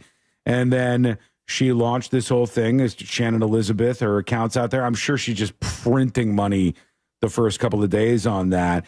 My favorite side story to this was, along with this story about Shannon Elizabeth launching an OnlyFans today, the American Pie star, is another star is talking about being nude for the first time. And it's Henry Winkler. Oh, the Fonz just did his first ever nude scene at 79 years old. Okay. And the greatest name ever for it, somebody said OnlyFans. And I was like, that's pretty fantastic, actually. They're calling it OnlyFans. And it's Henry Winkler, who just did a nude scene for... There's a show that we watched like one episode of it. It wasn't for me. Let me see. Here it is. Hang on. It's not working. I'll bring this up. It's a new show that he's part of. And Henry Winkler decided in this that he was going to go ahead when they asked him to be naked in a scene, that he would 100% do it. He's like, fine, I'll do it. I'm down for it. And they talked him into it. And now at 79 years old, here he is. He is in a show with Maya Rudolph, which is called Loot. Yeah, Loot. Yeah. It's the 3rd season of this show, Loot. That Maya Rudolph is in. I think we watched the first season of it, and I don't remember if we gave season 2 a chance, because we were following it, but I don't know that we really like adored it. Mm-hmm. It was fine. Yeah. It was like she divorces the guy from Severance, Adam Scott, and gets a bunch of his money, and then has to figure out like what to do with it. I think that's all we saw too. Like we saw the first couple episodes. Molly Novak must figure out what to do with her $87 billion settlement. It almost sounds like they wrote this about Bezos. Right. Yeah. You know? So he said at first, he said, no. And then they said, don't worry. There's a piece of jewelry that we'll have over your genitals. He said, parts of my body, large and small. It was so cold. I was in shock. But then I was with Maya Rudolph and her wonderful cast. And he said it was an interesting decision in his life to do OnlyFans, which was his version of getting naked there. Maybe you'd subscribe to that? Let me know. Let us know what you think. We're going to take a quick break. When we come back, here's how it's going to go. I think we have caught, and I've got the audio clip to prove it. I'm going to play it for you. I think we have caught the husband in the Bahamas in a lie. I think we have caught him in a lie. What's happening here? I'll play this audio clip for you, and we'll give you all the latest on the hookers in Hopetown, this Bahamas murder mystery case. that people are paying attention to. That is coming up next on the News Junkie. Make Real Radio 104.1 number one on your presets on our all-new iHeartRadio app and get cool stuff at Real Radio events. Get the app for free in your app store. From the Clausman Law Traffic Center, car crash, call Clausman Law. ClausmanLaw. Hello, welcome to the show. Welcome behind the scenes.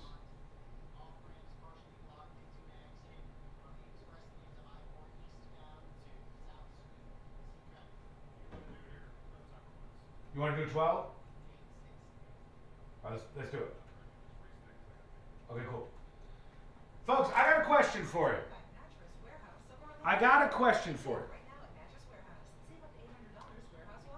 OnlyFans or Shannon Elizabeth's OnlyFans?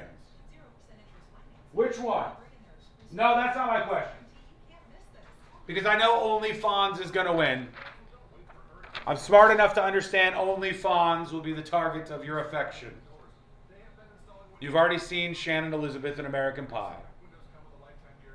And I'm sure there aren't 5 billion guys signing up for that right now. But overall, chat, TNJ chat, YouTube chat, and Twitch chat.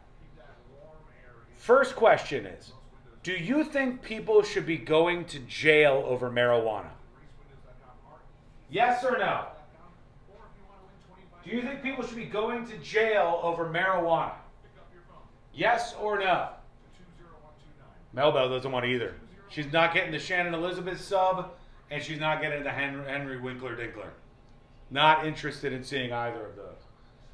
Do you think people should go to jail for marijuana? Yes or no?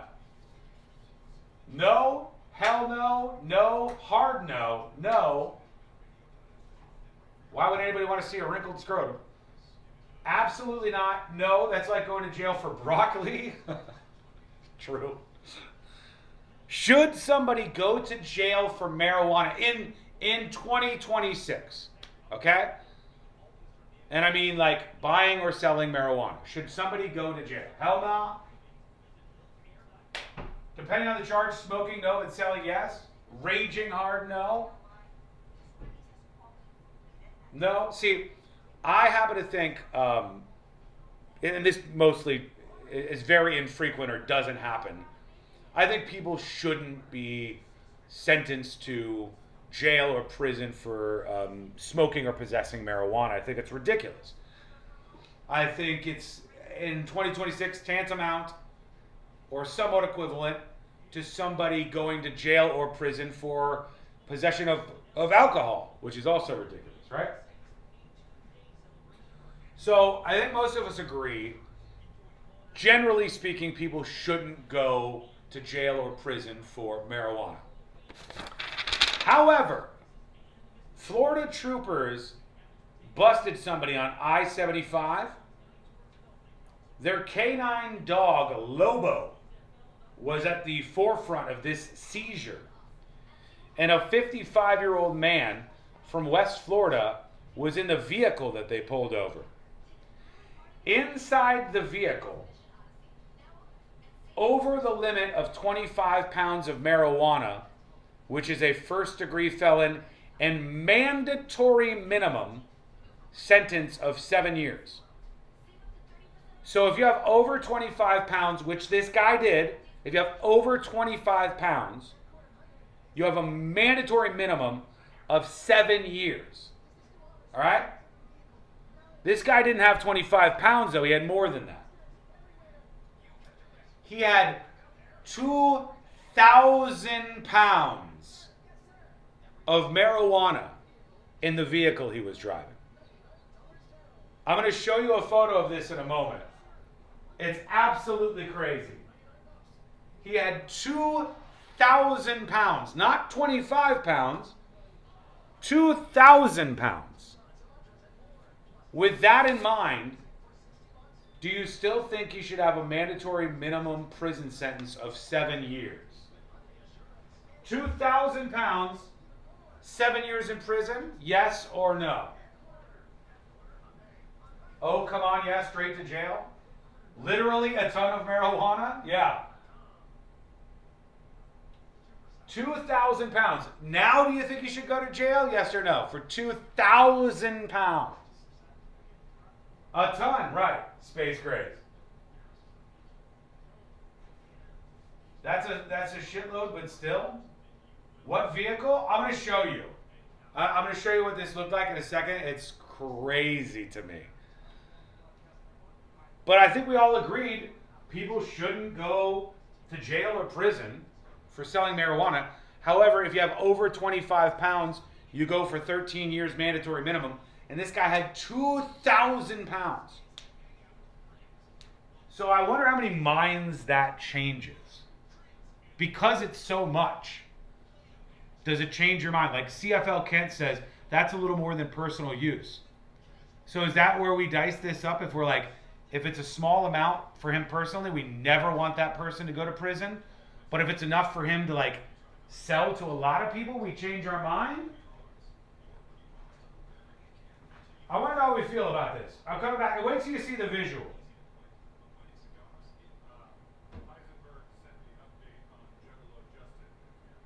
Saw that. Perfect. We'll get into it. Life are just easy to quit, but quitting cigars isn't. The high levels of nicotine in cigars make it hard to quit tobacco. We can help. Tobacco Free Florida offers free tools and services to help you stay smoke-free. You may be eligible to receive free nicotine patches, gum, or lozenges. Call 1-877-YOU-CAN now or visit tobaccofreeflorida.com. Do you have AC needs? Turn to the experts at Carrier. Go to millsair.com. Live from the JustCallMo.com studios. Got a question after an accident? Just call Mo. Visit JustCallMo.com or dial 1-800-CALL-MO. This is WTKS-FM HD1 Cocoa Beach, Orlando. An iHeart radio station. Guaranteed human.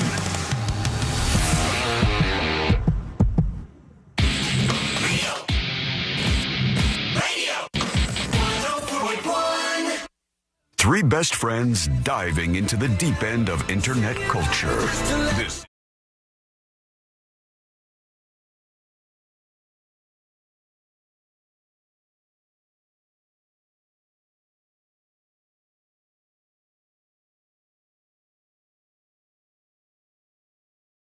So good to see you. So good to have you here. Secret shows. Learn about it, unlock it, subscribe over on the website. Where's that? thenewsjunkie.com. Just had an interesting conversation during the break with everybody in chat, and almost everybody agreed. Almost everybody agreed that if somebody has marijuana on them or is like selling a small quantity of marijuana. They're a criminal. No good. Send them to jail. No, C-Lane, the opposite. They thought it's a gateway drug. Almost everybody, C-Lane, thought if somebody has marijuana on them or is like selling a small amount of marijuana, that they should not go to jail or prison. I think that's probably the popular opinion right now. I think most people go, well, hang on, I can get this stuff legally. Why on earth would anybody be going to jail for this? And mostly that's the case that a lot of people are taking it this way. People go, well, I'm not going to go to prison for alcohol, so why should I go to prison for this? And I said, all right, well, let me tell you another story. And this story is about somebody who got busted driving a vehicle with some marijuana in it. And that person is now, because there was over 25 pounds of marijuana in their car, and according to Florida state law, that's a first-degree felony. And not only that, it has a mandatory minimum prison sentence of 7 years. 25 pounds seems like a lot of weed. Oh, does it? Well, let me share with you the entire story here. All right, here we go. Big marijuana bust, and they say one crime fighter had a big part to play in that operation. Troopers in Sumter County There's a dog in front of the weed. Helped to sniff out more than 2,000 pounds of pot. There it is. Here's the take in this bust. Over 2,000 pounds of marijuana. This was in a found. traffic stop? This was in a traffic stop. It says Florida Highway Patroopers. Florida Highway Patrol Troopers, or Patroopers as they call themselves, recently seized more than 2,000 pounds of marijuana in Sumter County. From what, a U-Haul? The large discovery was made in a van traveling on I-75. A 55-year-old man from West Florida was driving the vehicle and is now facing charges. It's 1 ton of marijuana. According to Florida state law, because it was more than 25 pounds, he'll get at least 7 years. The minimum prison sentence is 7 years. So all these people, everybody agreed, you should not go to prison. You should not go to jail for marijuana, even if you have small amounts that you're selling. But now 2,000 pounds, does it change the way you feel about that is my question. My second question, which is what C-Lane was kind of hitting on there, is how in God's name did they get all of this in a van? Show me the van. Where please. did it come from? Show me they have it on the ground next to a SUV, and I think it's a bigger footprint than the SUV that's parked next to it. It's definitely it's a bigger footprint than the SUV. I would agree with that, but it's also tall enough that I can't see the SUV's wheels.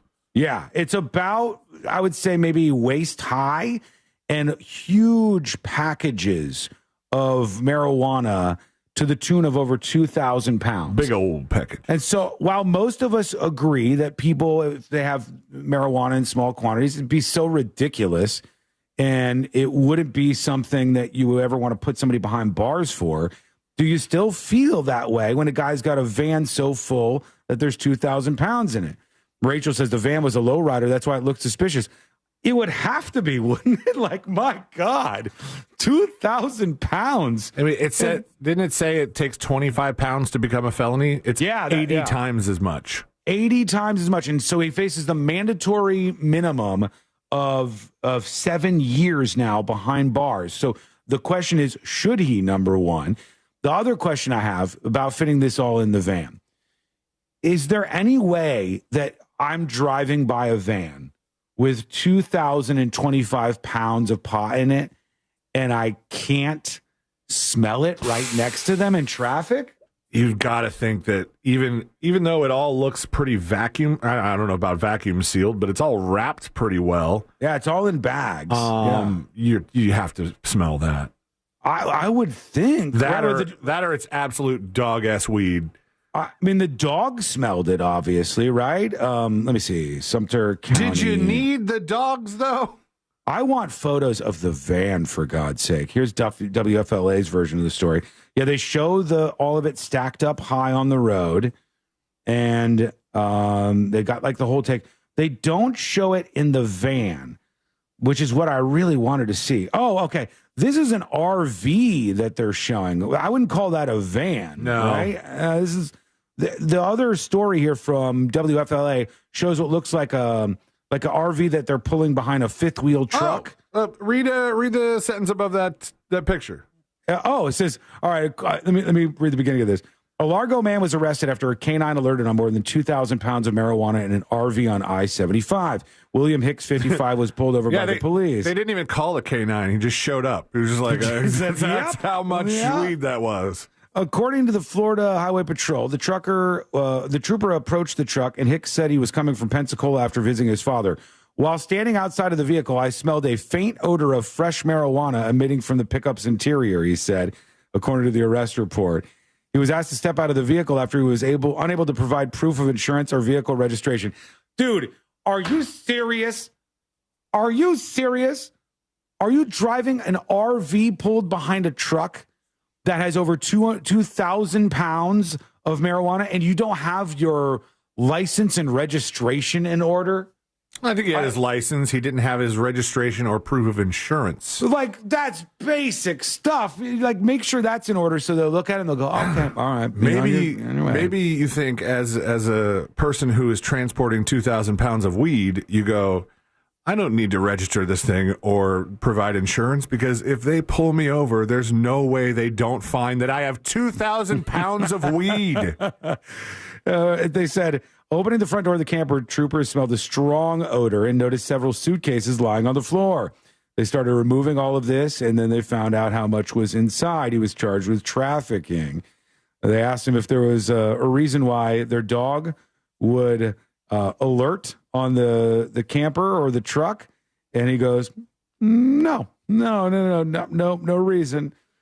This reminds me, have you ever seen The Person? Oh, I'll never be able to find it right now live on the show.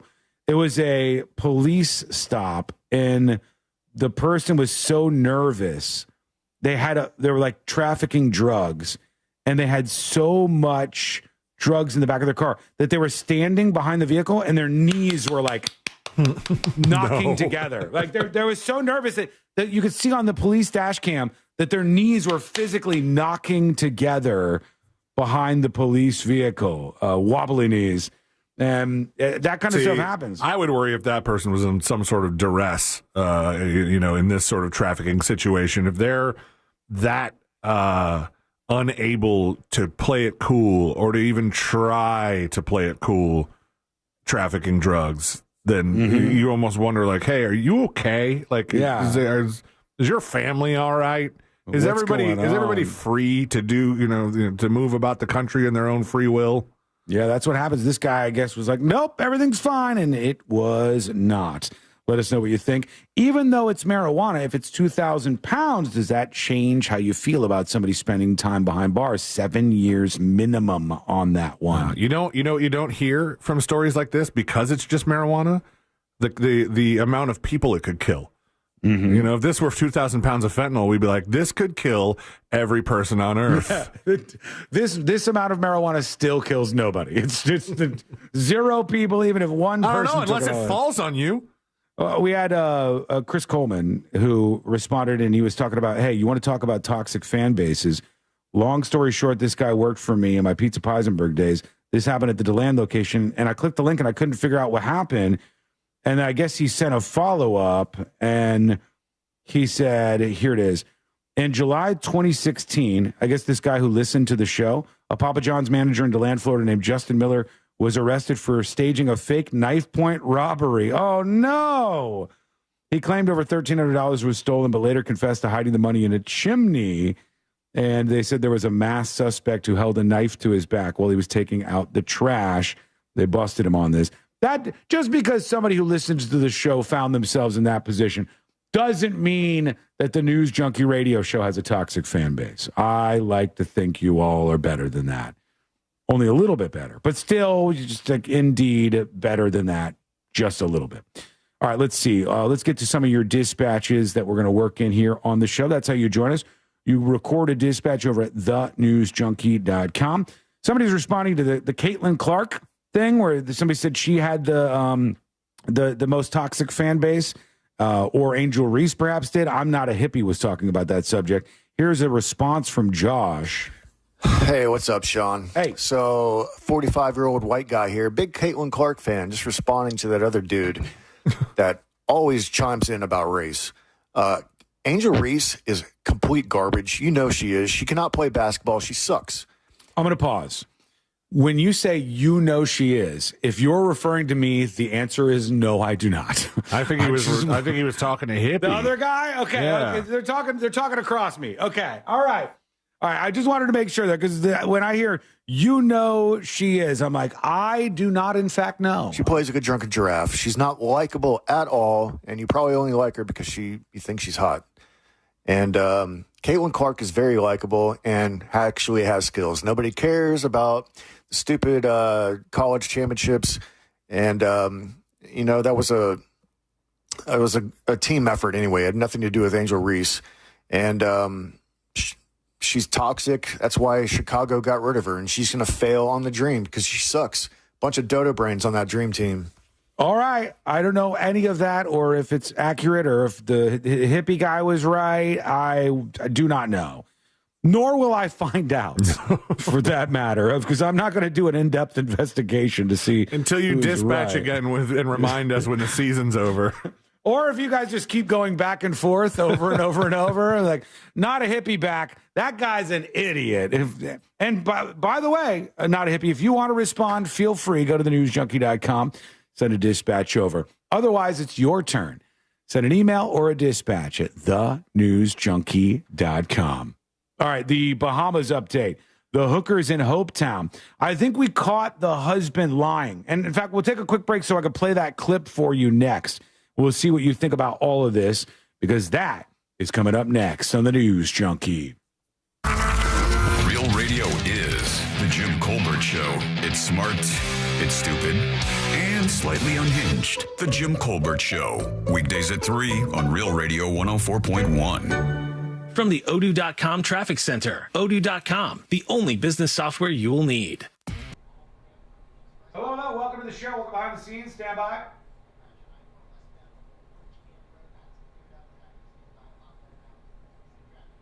Just a moment.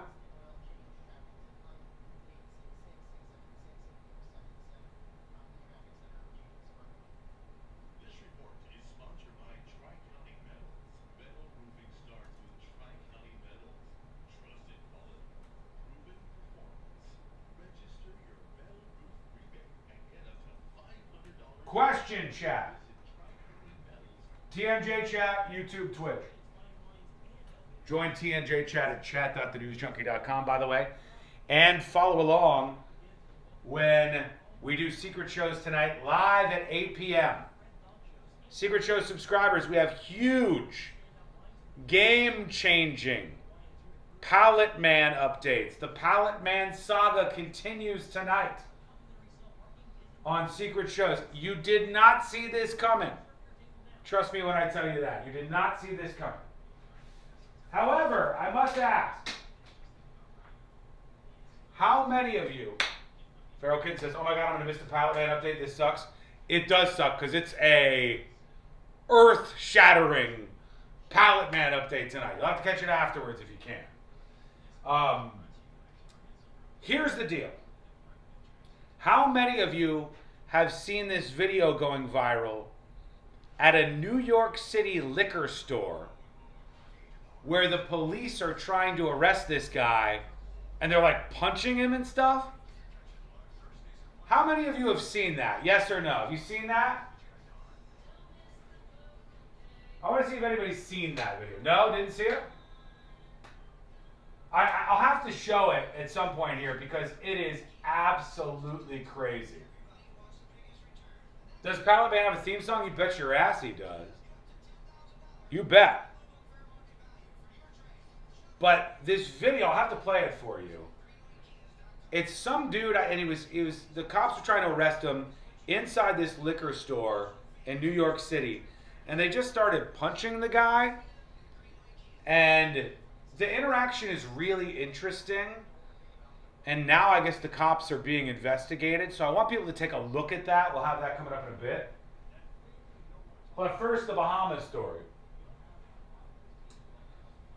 Did you see the story about RFK Jr. with a raccoon penis? I did, and I have a clip on that for you in just a bit.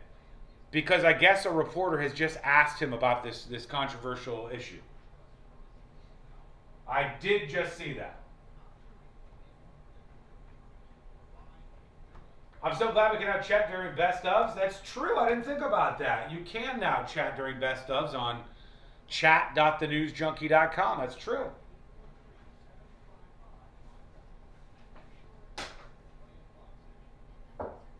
Oh, shoot. I got to put that in. Hang on. Stand by.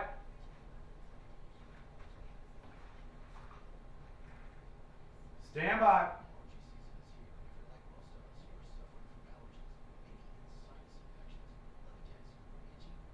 $1 o'clock.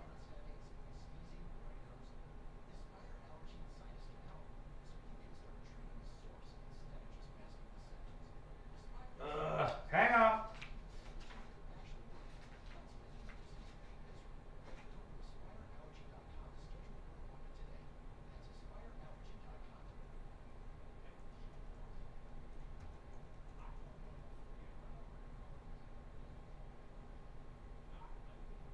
Okay.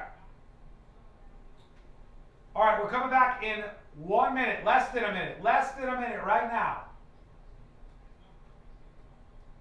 We're coming back in less than a minute.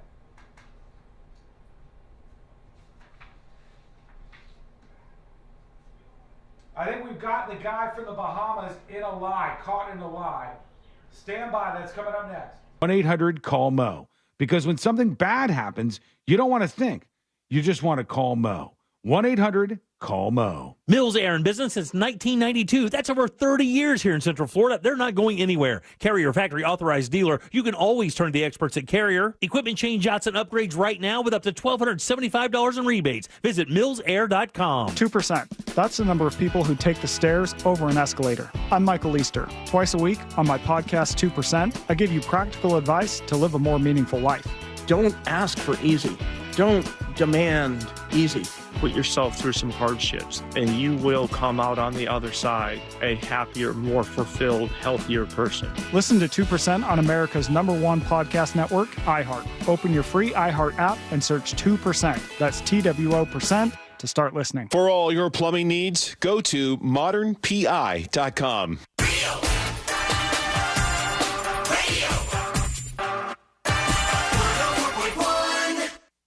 Three best friends diving into the deep end of internet culture.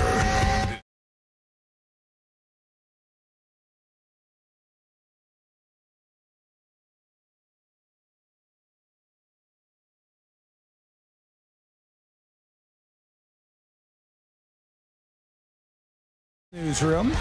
So good to see you. So good to be with you. Thank you, friends. If you miss any of the show, you can always keep up with everything going on. No matter what happens around here, you can keep up with the podcast. That's not going anywhere, I assure you. So subscribe now over on thenewsjunkie.com. I think we caught the husband in the Bahamas in this murder mystery, Hookers in Hopetown story.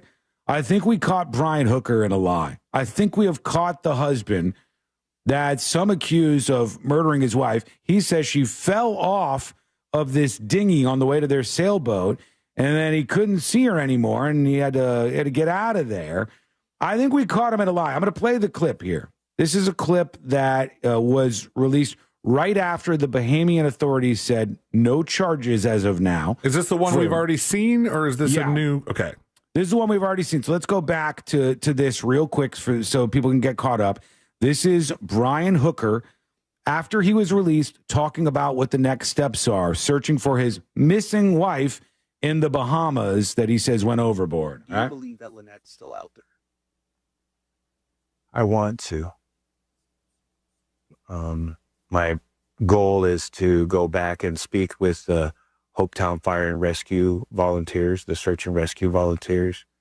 They have been, I believe, still looking whenever they can. All right. So he says, my goal is to go back and work with the people who are searching for my wife. All right. That's the thing I'm going to be doing. Even while I have been detained by the Royal Bahamian Police Department, I was speaking with a volunteer the day that I was detained to go out on one of their boats. They were going to take off work and take me searching some more areas.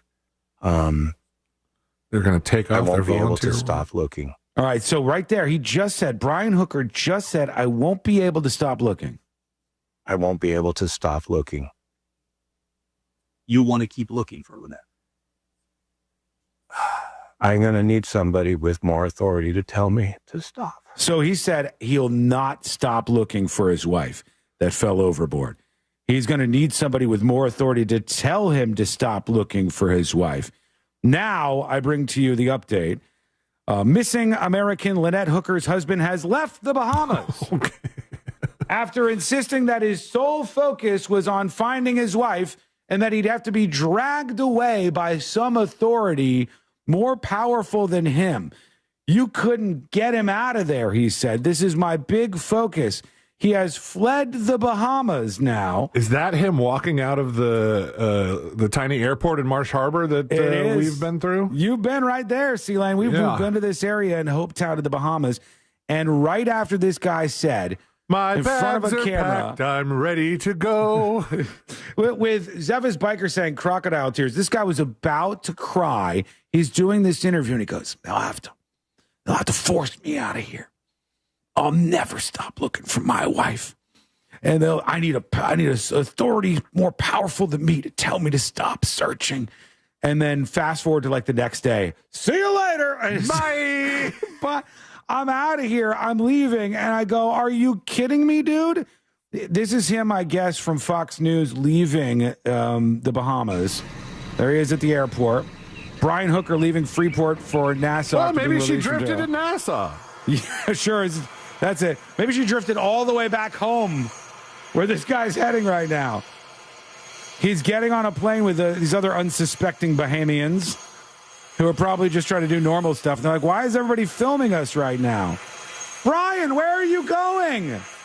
Brian, you said you would go nowhere else. You said you had to be dragged away, Brian. If this was in America, there would be a crowd of reporters trying to scream that at him. Sure. Nobody's saying it, but they did film him. It said he was in Freeport. I think that's pretty far from Hopetown and the Abacos, right? Let's see. But maybe where they had a prison or something, or where they had like a jail to keep him in. But this dude was flat out saying to CBS News, they will have to drag me out of here. I mean, that kind of makes you look a little more suspicious in my mind. That makes me a little more suspicious of you. And I already had some suspicions, but now I'm going, hey, you went from saying you would never stop searching for your wife, they would have to force you to stop looking, to like the next day, basically, leaving on a jet plane, don't know when I'll be back again. That's crazy to me. I also have this. It says Brian Hooker has left the Bahamas. He claims it's because his mom is not feeling well. And his mother is now texting reporters, I guess. Here are the text messages that have been released. He adored her, Lynette. This is from his mom, allegedly. And he is desperate to find her. And we are heartbroken for Carly, Darlene, Dan, William, Kathy, and all of Lynette's family and my own. Lynette blessed all of our lives with love and laughter and energy and smiles and courage, and she was a beautiful person in every way. This is the mom who Rita Ward, I guess, is saying that she needs to come see him or something.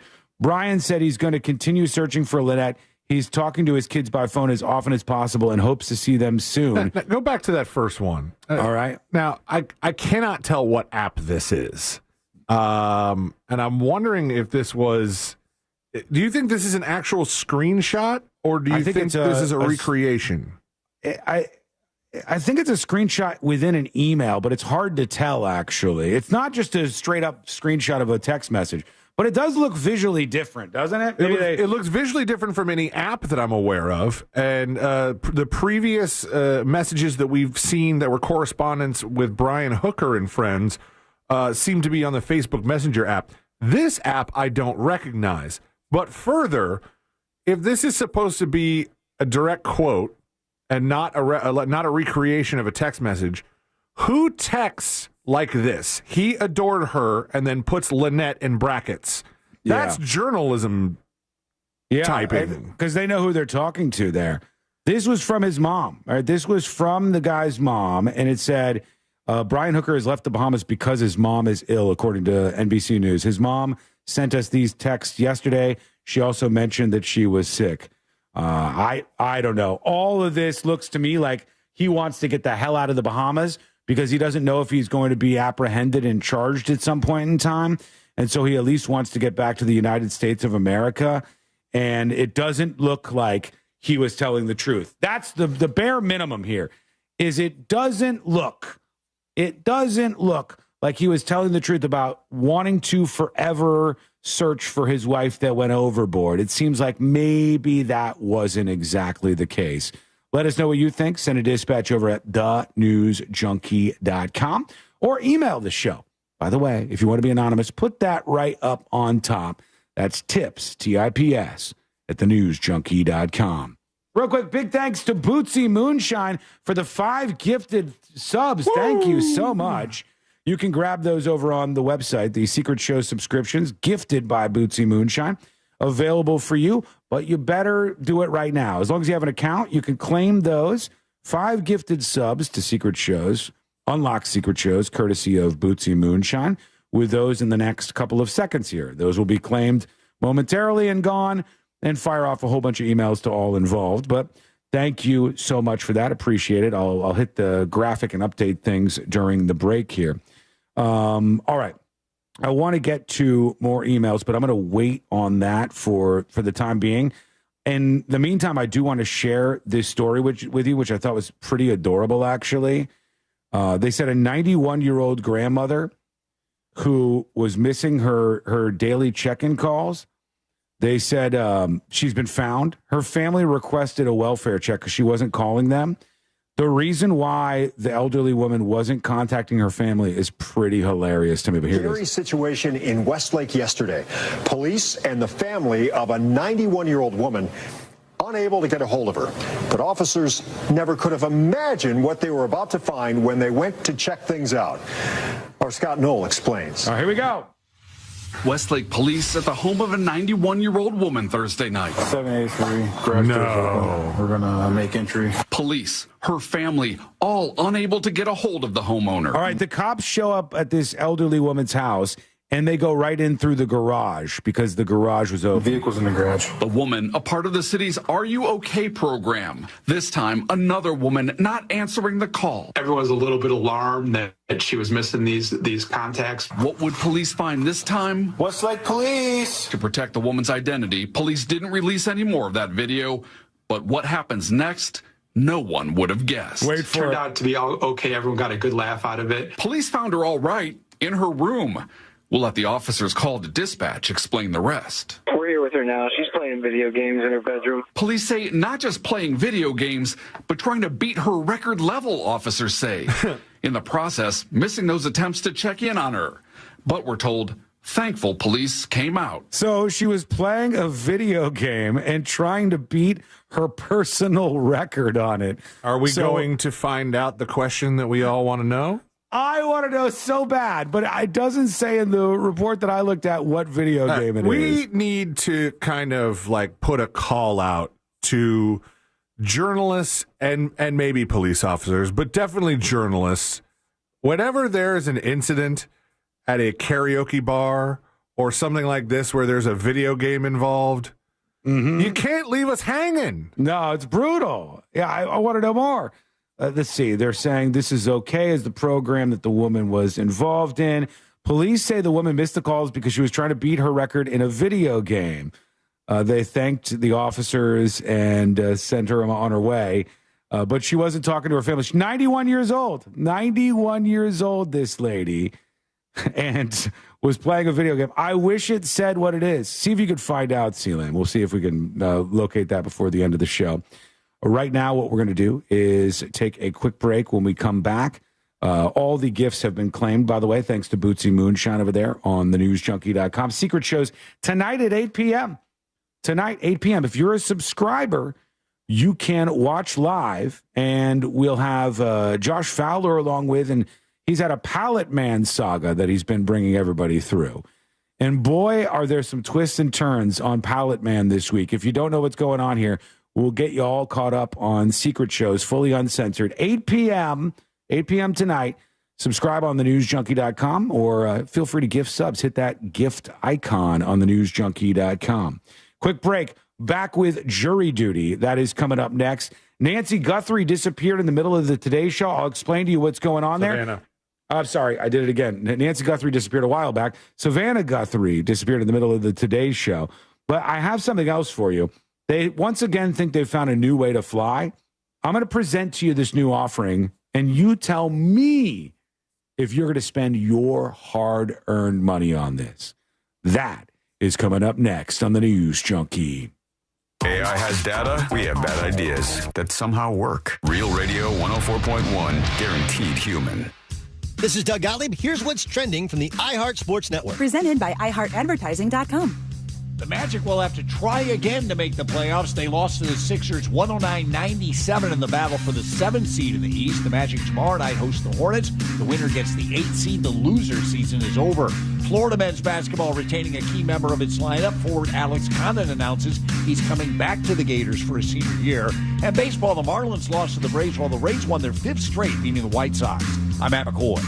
Run a business and not thinking about radio? Think again, because people are listening to radio more today than they did 20 years ago. And only iHeartRadio connects with more Americans than TV, digital, even social. Learn how radio can help your business. Call 844-844-iHeart. Get ready, Hastings. The Cabbage, Potato, and Bacon Festival returns to downtown Hastings on April 25th and 26th. A 2-day celebration of our agricultural heritage and flavors. Enjoy culinary experiences like the Hastings Streetside Brunch and the Great celebrate Potato Ball Gala. Bring the whole family for the Hastings Mowdown Lawnmower Races and the Miss Potato Queen Beauty Pageant. The Cabbage, Potato, and Bacon Festival is sponsored by the St. Johns County Tourist Development Council. For details and tickets, it's easy. Visit hastingsfl.org. Escape to Aquatica Orlando for an adventure unlike anywhere else. Slide into endless thrills and unwind with sandy beaches, wave pools, and lazy rivers. Come face to fin with unexpected new friends. And enjoy lively events all year long. Every visit brings something new at Aquatica, the #1 outdoor water park in America. Hello, welcome to the show. Stand by.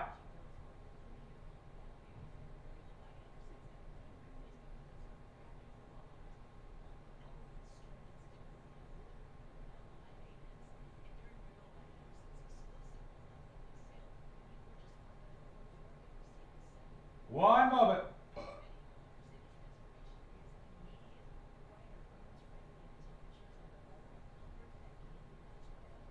It's working on today. I learned real quick.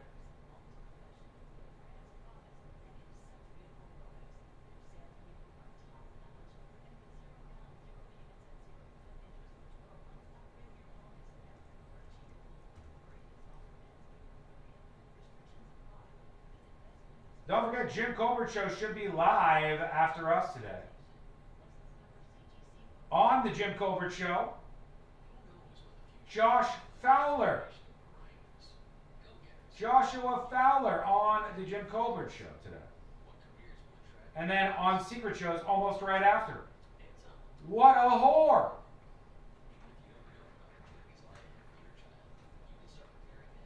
Thank you to Bootsy. Oh, hang on. Stand by. Are you standing?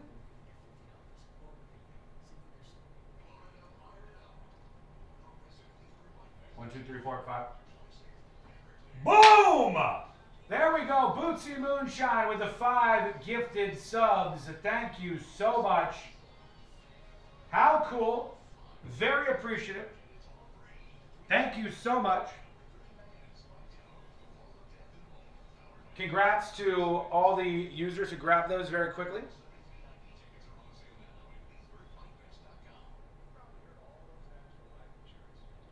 All right. Question. Last night, Courtney had us watch a movie. Now, she picks the movies out. And I said, I've never seen this. There's a pretty stacked cast in this, so I wanted to watch it. How many of you have seen the movie A Guide to Recognizing Your Saints? Anybody? A Guide to Recognizing Your Saints. Anybody seen this? Robert Downey Jr. is in it. Shia LaBeouf. I'm a big Shia LaBeouf fan. I like interesting characters. He's one of them. I like people who don't have the same opinions as everybody. He's the guy. Never heard of it? I had never heard of it either. I go, where was this movie sitting? And actually some pretty decent acting in it. But afterwards, most of the comments were, and I agreed with this, a guide to, what did I say it was called? A Guide to Recognizing Your Saints. Afterwards, there was some feedback on this movie that I want to talk about really quickly. So we're going to do that right now, as a matter of fact. There was one piece of feedback where I was like, oh.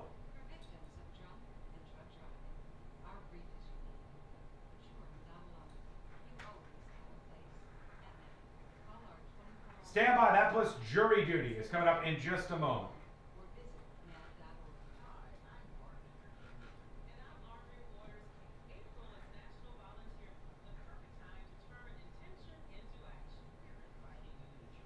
Here we go. It's National Volunteer Month, the perfect time to turn intention into action. We're inviting you to join Realize the Dream, our national movement to complete 100 million hours of service by my father's 100th birthday in 2029. Whether you volunteer with friends, help out in your neighborhood, or take on a new project, every act of service counts. Let's make history together. Visit realizethedream.org and This join earful the of movement real today. Radio is brought to you by JustCallMo.com. Injured on the go? JustCallMo.com.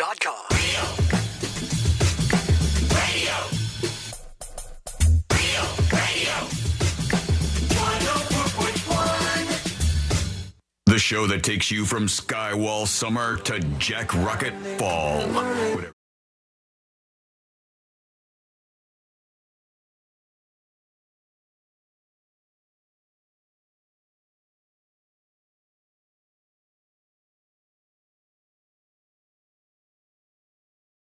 Updates on stories we've been following. I was talking during the break with some of the folks over on ScoMike, and I said, this happens every night. Courtney picks the movies that we watch every night, and she usually finds these movies. I don't know where the hell she finds them from. Yeah, I don't have to. I got nothing on the line, and then if it sucks, it's like, whoa, hey, what the hell? And it's on her and not me. And she picks this movie last night. It's called A Guide to Recognizing Your Saints. And I go, how have I never heard of this before ever in the history of my life? And it's got Robert Downey Jr. in it. It's got Shia LaBeouf. They're playing the same characters at different ages. Channing Tatum is in it.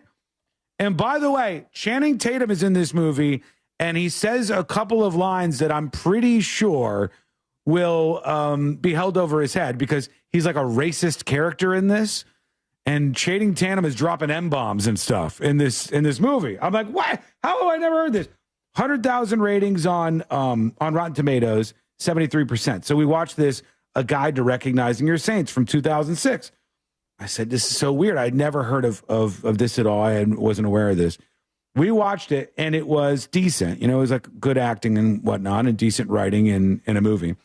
But afterwards, the thing that Courtney said about it lined up with what so many of the reviews of this movie said. And she goes, it was good. I liked the writing and I liked the acting. And I'm like, yep, I agree. Well, she liked the writing, huh? Especially that Channing Tatum character. No, she didn't like that part necessarily, but maybe, I don't know. Brilliant writing. I especially like the racism. No, she didn't say that. She goes, I like the writing, I like the acting, but it's not rewatchable at all. And I'm looking at all the reviews on Rotten Tomatoes, and so many people were like, great movie, fantastic story, well acted, we'll never watch it again. And as I was reading through them, I go, I agree with that. I'm like, I agree with that. But then I was trying to think, what makes a movie rewatchable? Or the opposite, what makes it not rewatchable? Like, it was good, but I'm never going to go back to it again. You know what it is for me? It's sad. If a movie is sad, then I'm like, all right, I've seen it. I do not need to rewatch that one again. I've tried to identify what makes things rewatchable for me, and it's just maybe it's a certain genres that I like or just certain stories that stick with me that I could watch that again. Weirdly enough, two of the movies that I like to rewatch are about the same thing happening over and over again. Groundhog Day? Groundhog Day and Palm Springs. That's a good one too. But and at least once a year, I'll try to watch Groundhog Day around February 2nd, and then I'll get a wild hair at some point this year and watch Palm Springs again. And then there are series that I go, all right, once Ashley goes to bed and I can't watch any of the stuff that we have to watch together. Then I find myself looking for stuff, and then I'm kind of tired of just rewatching the same episodes of whatever on Netflix, a lot of Arrested Development, just to have background noise. That is rewatchable. The Office was so rewatchable when it was there, but every year or two, I'll go back to Netflix. I'm doing it right now. I think I'm about to hit season 2, or maybe I'm already in season 2 of Travelers. Like a sci-fi action kind of, it's a little on the dark side at times, but about these guys who come from the future, but they have to take over a person's consciousness. And it's got to be somebody who's about to die. But why is that rewatchable for you? What is it that makes it so you want to like it? I don't know. It's fun. All the different rules that they have and different plot lines and stuff. There's a lot of good actors in it, I think, and it's just a fun rewatch for me. I'm trying to figure out what's going on here. Like, what is the thing that's happening? Because I agree with this. Avendasora on Twitch says, Requiem for a Dream is a perfect example of a fantastic movie I will never watch again. Yeah, I agree. get that. Cheryl says, I watched My Girl one time. I'll never watch it again. And a lot of people are talking about particular movies like this. That is absolutely the case. And I agree with everybody who's saying this, but I don't know what is the thing? Because it's not only funny. It's not only like, sometimes I'll watch a movie and go, that was a good movie. Everybody did a great job acting in it. I really, really enjoyed it, but I don't think I'll ever watch that again in my life. And I don't know what the quality is that makes it rewatchable or not. Like, for instance, we watched a movie earlier in the week. We watched Hot Summer Nights with Timothée Chalamet, which is one of the better written scripts I've seen in a long time. It's an old Timothée Chalamet movie. It was a fun, well-done movie, and I would rewatch that movie multiple times over. But I don't know why that one and not the movie that we watched last night, A Guide to Recognizing Your Saints. It was good. The acting was good. There was huge stars in it, but I never want to watch it again. And then there's like movies like where I go, I didn't even get to finish watching it, even though it is a highly acclaimed movie, but my wife hated it because of the anxiety that it gave her. So that I don't know that I'll ever watch it again, but I still haven't even finished the first watch of Uncut Gems. She said she had enough. Turn it off. There's a good example because that's one where it's stressful. She even to kind of further the point and force me into changing it, she looked up the plot on Wikipedia, spoiled the ending, and said, turn it off. But I could watch Spaceballs 8 million times. I saw Spaceballs 2, the first trailer for Spaceballs 2, or like a teaser. Yeah, and I was like, I would watch Spaceballs. It was just the one with Mel Brooks talking, right? Yeah. I was excited for it. I saw it this morning, actually. And then I got, all right, Spaceballs. And it was like April 20-something. I was like, or May, or so it was a date that was coming up soon. And then I did a double take, and I was like, crap, 2027. Yeah. I mean, it's weird, though, how we categorize these things. A lot of people are saying Princess Bride. Funny ones, I get it. Funny ones are rewatchable. But so is, you know what's not funny? The Batman Dark Knight trilogy. It's not funny, really, but I would rewatch that so many times. Like, good. I don't know what it is. I just wanted to throw that out there because Courtney said that, and I was like, I totally agree with you, and I have no idea why. I'll rewatch The Dark Knight. What was the one after it? The Dark Knight Returns, or what was the one with Bane? Hold on. That one was just too damn long.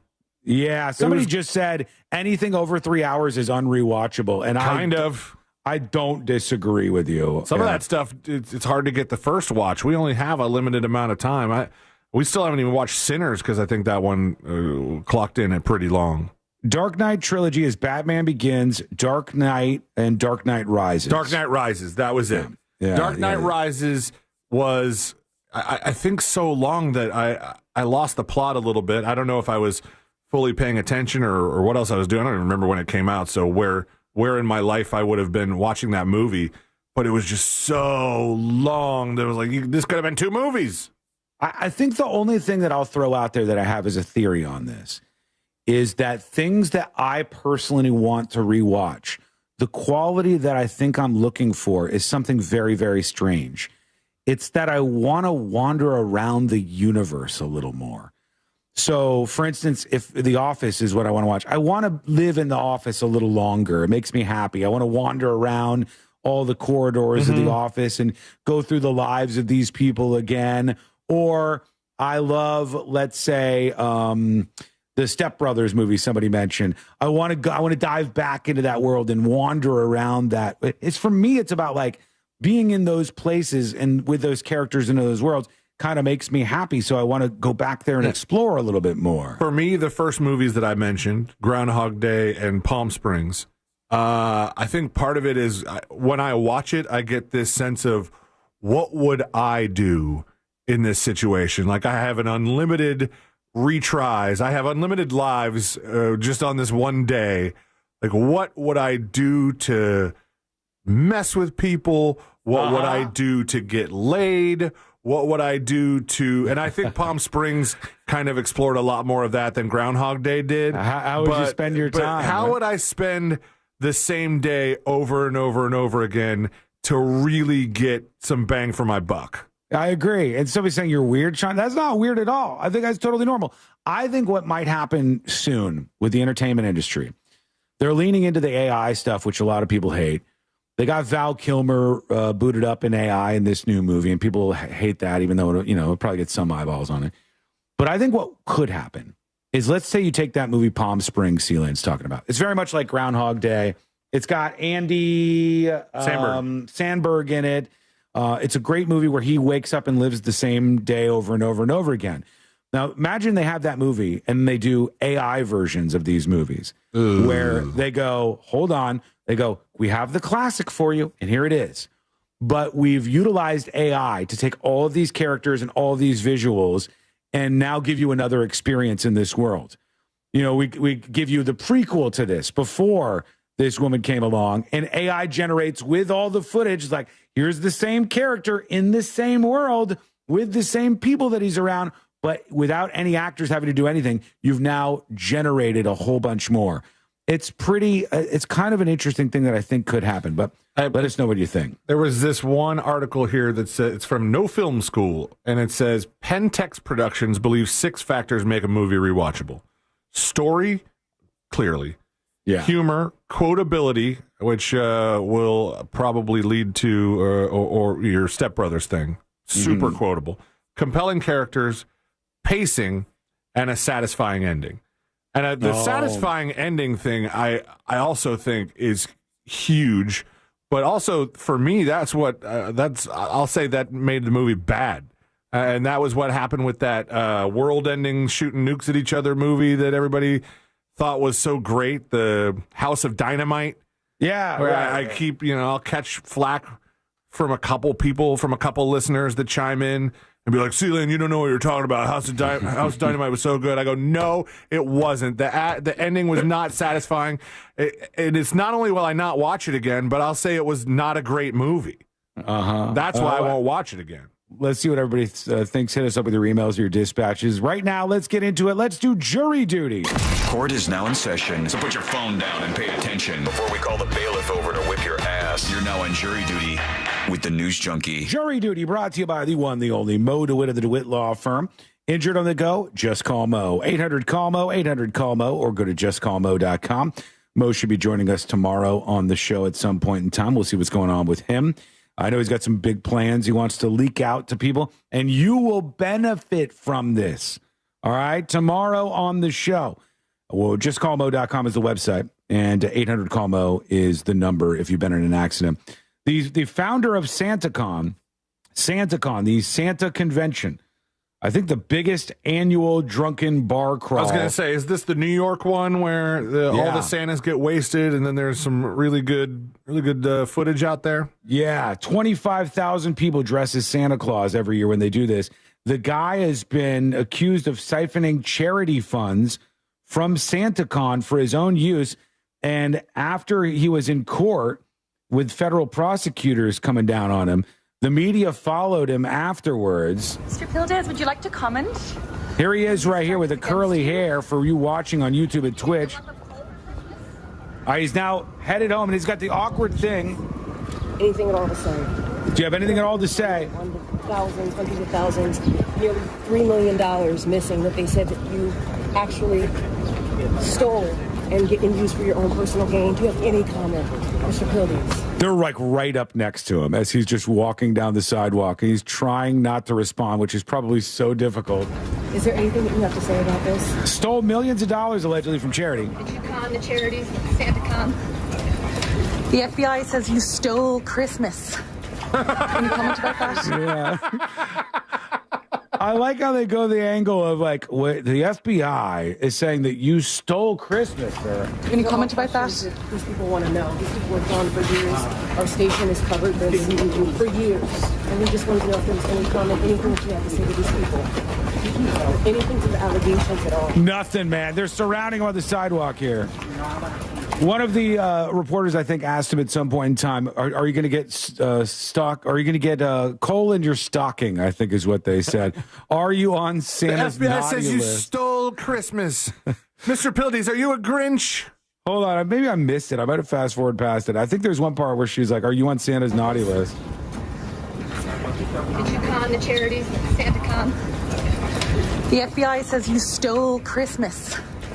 Any comment about that? These people want to know. So there you go. Yeah, I think at one point somebody says you're on Santa's naughty list. This guy is in big trouble. He is now accused of creating a slush fund to buy all the things he wanted, like concert tickets, fine dining, luxury vacations, and home renovations.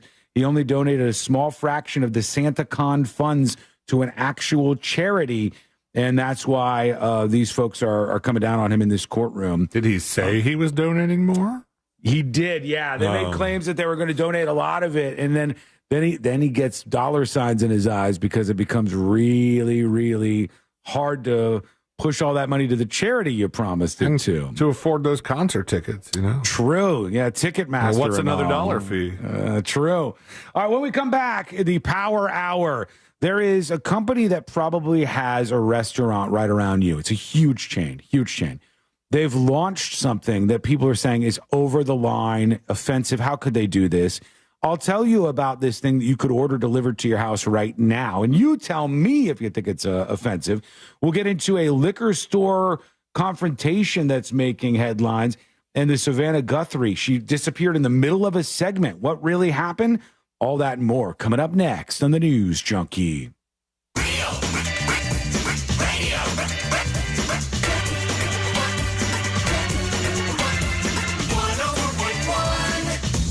From the Clausman Law Traffic Center, car crash, call Clausman Law. ClausmanLaw.com.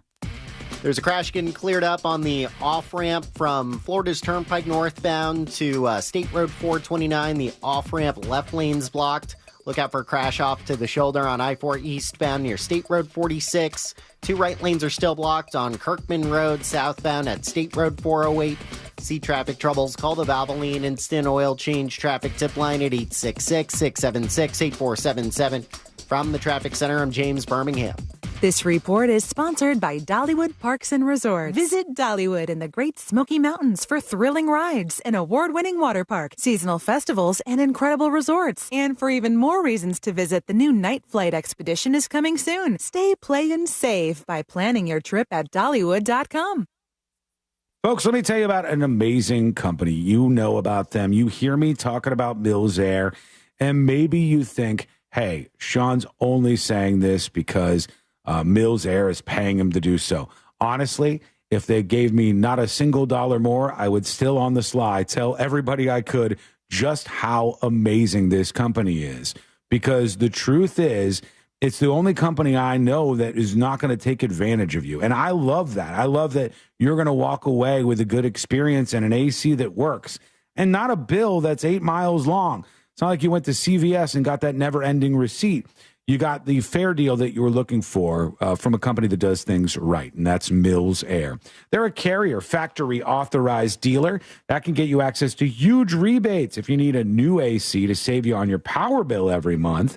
So make sure you keep that in mind. Get one of their techs over there today to your house to fix your air conditioner, 407-277-1159.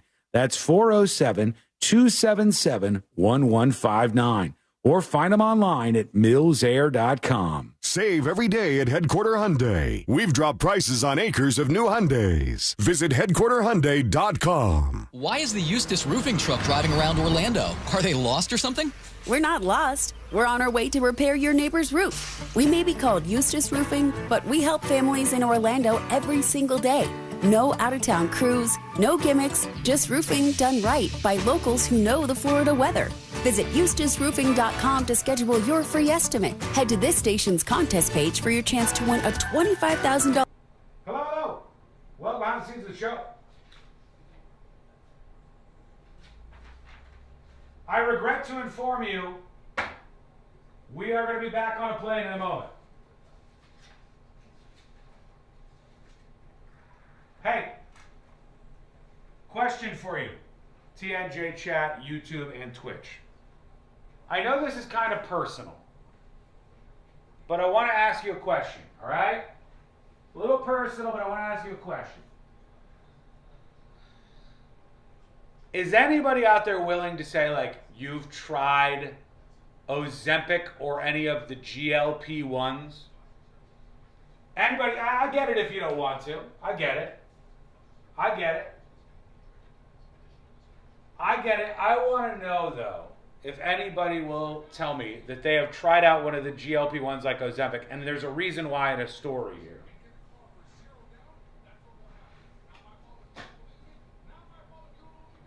Can't afford medical drugs?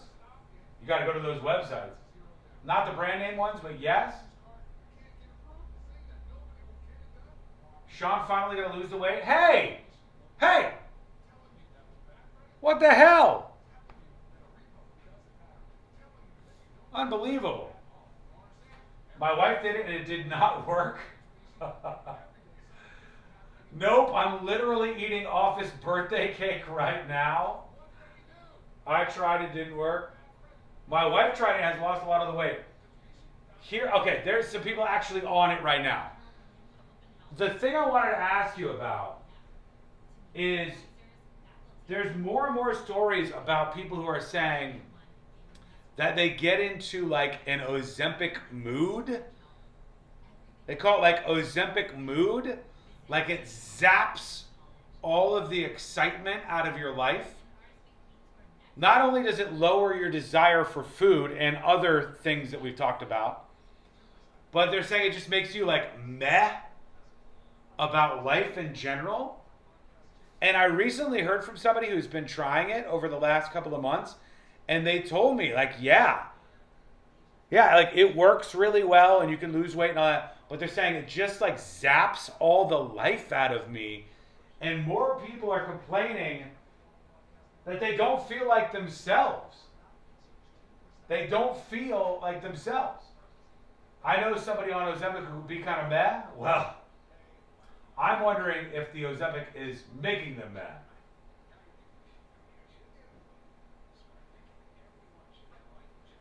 I have a boyfriend that does that already.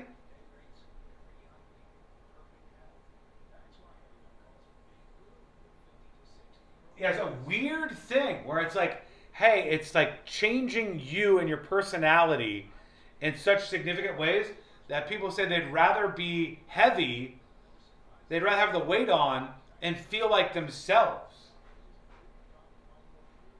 Very, very strange. We'll crack into that at some point. But the power hour is on. So let's get down to it. We're going back on a plane.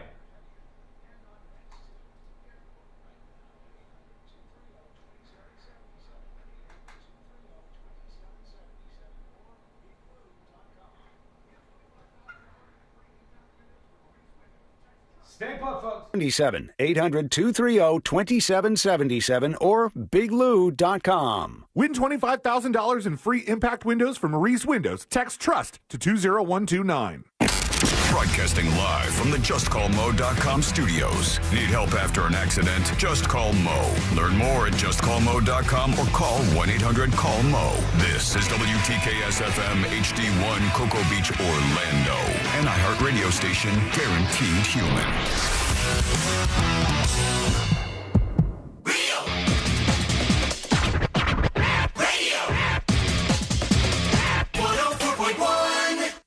Filling you in on the shocking details. Just try not to pass out.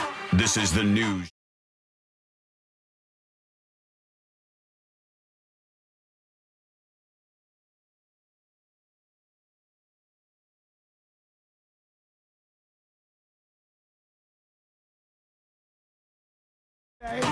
Hope your week is well. Hope it's going better than mine. Hope all is good where you are. Learn more about the show. Go over to the website, thenewsjunkie.com. I have to tell you, and actually I know where this is going. I want to tell you there's something here to point out because over and over and over, I feel like the airlines are trying to reinvent things in a way that isn't going to actually make flying better for everybody. I feel like they have a different idea than I do of what makes this amazing, what makes the flying experience absolutely amazing. What a shocker, what a surprise. It's a top story. You thought I'd stop.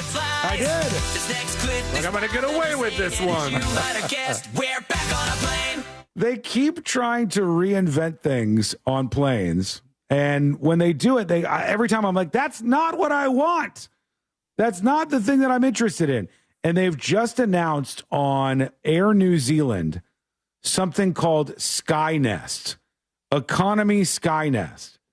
Okay, and wait. It is. This sounds, I mean, without seeing it or hearing much about it, does this not sound a little bit like the thing we talked about a couple weeks ago? It does, yeah. But this is in the middle of the plane, all right? In the middle of the plane on their flights, there is a little compartment called the Skynest Economy. And in it, you have bunk beds. And there's like 3 high bunk beds on the flight, or at least 2 high. I think one of them I saw was 3 high, but this one looks like 2. 3. No, it's 3 high. 3 high bunk beds that you get on, and then you fly in the little bunk bed. And when you're laying down, you still have to be buckled in. So you have like around your chest, you have like a seat belt that's fastened. And like, to me, again, I feel like this is a reinvention that isn't really improving anything for anybody, but it's their view of what flying is like in the future. I get the little areas, or what are they, a capsule? What would you call them? What are the like? Are you talking about for the like first class where they have the suites or the pods? Yeah, the pods. I get the pods. I get it, but I don't get wanting to be on a bunk bed in the middle of economy for a flight. When I think of the pods, I think of like the nicer first class that some of the airlines have, even like domestic, that it's not completely private, but it's still, a little nicer and more posh, I think. Mm-hmm. And then you get to the suite kind of treatment where you on an international flight that might be like a long time, might have an overnight kind of feel to it, where they will set up like a bed for you. And I always wondered, do you still have to be buckled in? Because technically, depending on what country, what rules they have, technically you still have to be buckled in for certain legs of the flight. Yeah, they're buckled in while laying down in these little like bunk bed cubicles that are on the flight in the center of economy. And the weird thing is there's somebody right next to you because there's one bunk on each side. So you have like you are sleeping and there's somebody like right next to you that's sleeping. And then there's somebody on top of you, and then somebody like there's a third level, like a triple decker. Oh, I guess there's a little curtain that they have. Yeah. This looks like you're sleeping on a tour bus. It does, actually. Yeah. This is exactly what it looks like if you were in a band, or if you were on the support staff of a band that you were on tour with, and you would have a big Prevost bus with these bunks on either side of an aisle. And there's a little curtain.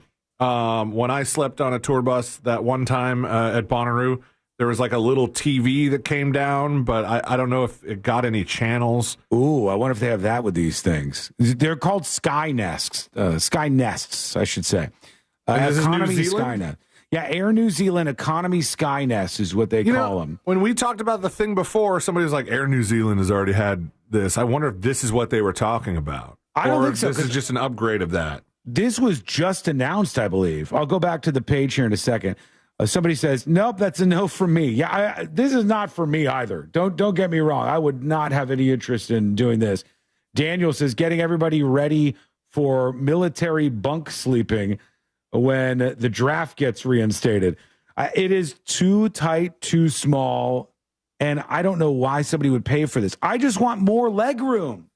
Am I the only one? Like, all I want is more leg room, and I want a more comfortable flight. I want a little space. I don't want to share my armrest with the person next to me. I don't want to be in a little bunk bed situation. Skynest is an add-on Oh, my God. You can book a 4-hour Skynest session in addition to your economy or premium economy seat. Sessions are planned outside meal service, and one session can be booked per passenger per flight. For all flight comfort and other options, explore what we have for experiences. Who can book Skynest? Skynest is available to economy and premium passengers 15 or older, so you got to be 15 at least. Accessing the Skynest, you'll need to get in and out of the nest on your own, which may involve bending, kneeling, crawling, or climbing. You're on a flight, you're 35,000 feet in the air, and you are crawling up onto the third level of a bunk. A bunk bed on the third level that you've paid money for is where you're going. And then when there's turbulence, it's going to flop you right out of that son of a bitch. Tanya says, yes, Sean, more legroom. That's all I'm asking for. All I'm asking for is that. MFQ says, think it will sell? I don't know. You guys tell me. I wouldn't pay for this ever. The top and middle nests are elevated while the bottom nests are at the floor level.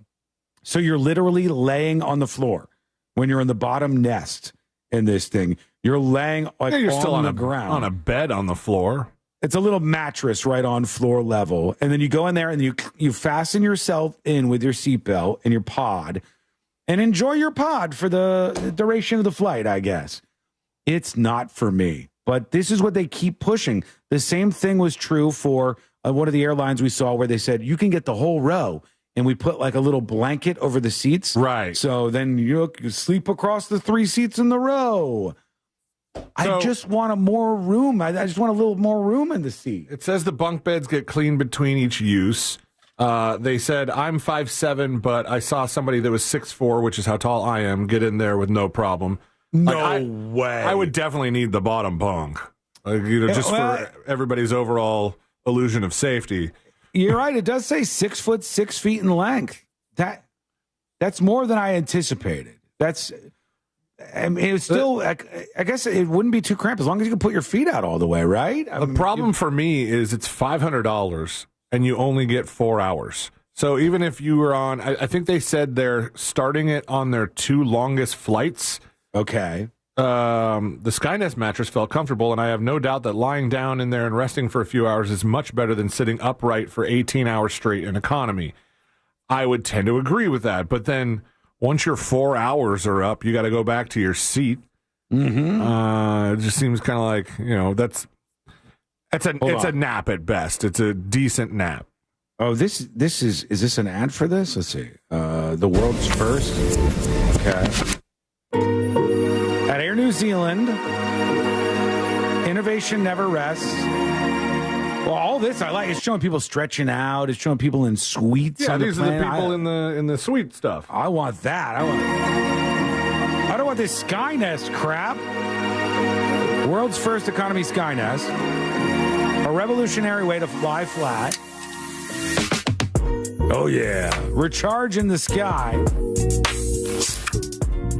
All right, they said customers told us sleep matters. We took that seriously, and they show like the design process for a long haul rest. I will give it this. I'll give it this. For me, I am not a person, and you might be very, very different. I am not a person who can fall asleep sitting up. It's not something that I can do. I've never fallen asleep sitting up on a chair in my entire life. I never will. I want to say I do it often, but I'm at least reclined. Yeah. I on the couch at night, I'll pass out for a second or something, but I've never fallen asleep sitting up in any way. I've slept an entire night or almost the entire night until somebody wakes up in the house and says, hey, get up, get in the morning going, go to bed and sleep the rest of this off because there's about to be a baby and Paw Patrol happening. So I'll give it this. I cannot sleep sitting up, and certainly I cannot sleep in an airline seat the way they squish you in there sitting up straight, trying to sit next to the person or in the middle row or something. But I probably would have a better chance if I was laying down like this. So if you could go, hey, I would like to lay down for 4 hours on my 6-hour flight or my 8-hour flight. For $125 an hour. That is a lot. And when Celine, what did you say the cost was total? $500? It's $495 for 4 hours. and you have to have a ticket on the airline. It's not, you don't just get that. You have to buy your ticket on the airline and that. So I could give it some credit for going, well, it's better than trying to sleep sitting up, but I don't know if it really answers any major issues. See, I'm interested to see how private it feels, up to 5 other people resting at the same time. Interesting to see how respectful other passengers will be of the rules, such as no eating, no playing audio without headphones, no shoes, and trying to minimize getting in and out of the beds during the 4-hour time block, as that would likely disturb the others, giving the tight space. Each bunk bed will have a USB A and C charging outlet. Passengers who book get fresh linens, a pillow, blanket, socks, and a Necessities amenity kit that contains an eye mask, socks, earplugs, and skincare products by New Zealand brand AOTEA, plus a dental kit. You. All of you, by the way, are just asking if you can have sex in them. I don't believe you can go with another person. Everybody in chat can relax. There's a restaurant nearby you. This restaurant, most things that I hear about this restaurant are that it's much more expensive than you would think. And I believe that's true. I think it's pretty expensive considering what you would think the cost of this restaurant, what it would be. But they are being heavily criticized for their current promotional campaign and something that you can buy right now and have it delivered to your house with food. And it's because those of you who are stoners might have noticed that we are coming up on 420. And Wingstop is getting in on the action. And Wingstop for 420 is launching something called the Hot Box. Well, good for them. Which I get it. You do like the stoner meal for 420. It's got fries. It's got chicken tenders with some sauce on it or whatever. The stoners who are celebrating 420 are celebrating this. But what they're getting heat for is that it comes with some extra stuff. It comes with a rolling tray and some other accessories for smoking weed that is drawing a little bit of heat from some folks. However, I'll say the rolling tray, it just looks like a tray you would get at a restaurant. So they could just say it's a lunch tray, it's a whatever, but people are going to use this one particular way. And it says Hot Box on it from Wingstop. My question to you is this. What do you think of corporations getting involved in the 420 culture elements like this? I mean, by now? This has been happening forever. Companies are doing it, though? Because companies usually just go like, we want to stay away from this because... Depends on if you want to be the edgy company. Yeah. And Wingstop is willing to do it, I guess. Yeah, but there's been plenty of... I mean, maybe not when I was in high school and it was still very, very taboo and there was no or very little on the horizon as far as medical marijuana, especially in Florida. Mm-hmm. But I mean, little by little, there's been so many companies that have embraced 420 deals. Yeah, there's a lot of people who get into it, so it's worth it for them, and that's obviously why they take the risk, but let us know what you think. Send us a dispatch over at thenewsjunkie.com. All right, quick break. When we come back, your feedback is rolling in. Emails, dispatches, all the rest as the Power Hour rolls on. That is coming up next on the News Junkie. Real Radio is on Instagram at Real Radio 1041. Sponsored by the law offices of Anajar and Levine Accident Attorneys. Call the law offices of Anajar and Levine at 1-800-747-FREE. That's 1-800-747-3733. There's a crash getting cleared up on the off-ramp from Florida's Turnpike northbound to State Road 429. The off-ramp left lane's blocked. Look out for a crash off to the shoulder on I-4 eastbound near State Road 46. 2 right lanes are still blocked on Kirkman Road southbound. Hello, welcome to the show. Hey, quick notes. The attorney from this cruise drinking verdict, where the woman got $300,000, has just messaged me again. And we're trying to connect for tomorrow. So we may have him on tomorrow on the show, which would be cool. Interested in a chat there. I mean, he definitely did his job for that woman. They won, and those are hard cases. Plus, speaking of attorneys, Moses DeWitt is going to be joining us on the show tomorrow. And he has an opportunity for you something free tomorrow. All right? I don't want to tell you too much about it. Hang on. It's a little surprise, I would say.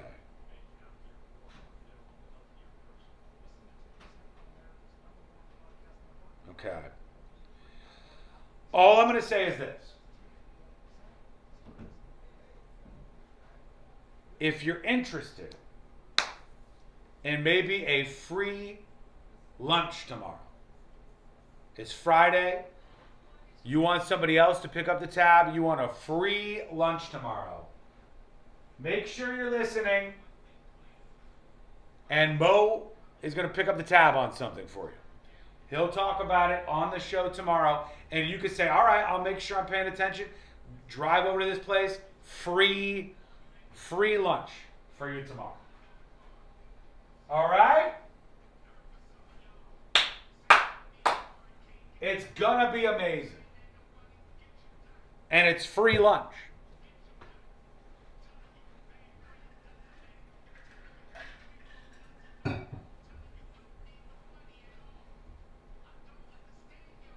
Power Hour rolls on in just a moment.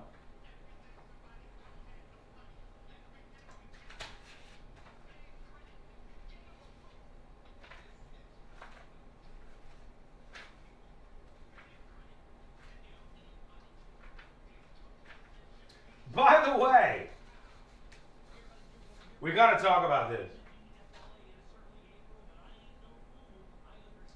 Have you seen the Victory Arc, or the Arc to Trump, that they're building in Washington, D.C.? Have you guys seen this? Has anybody seen that yet?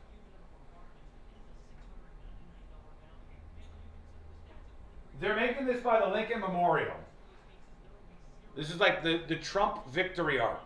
The Victory Arc. It's going to be in the nation's capital. And they're breaking ground on this. And here's the crazy part of this. The arc that they're trying to build in Washington, D.C.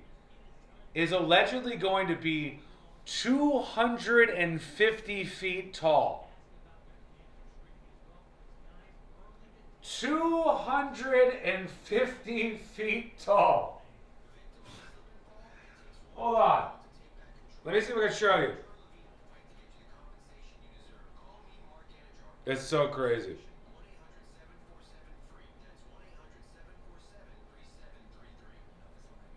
All right, here it is. This is what it is going to look like. And I saw it. You know, it looks nice enough.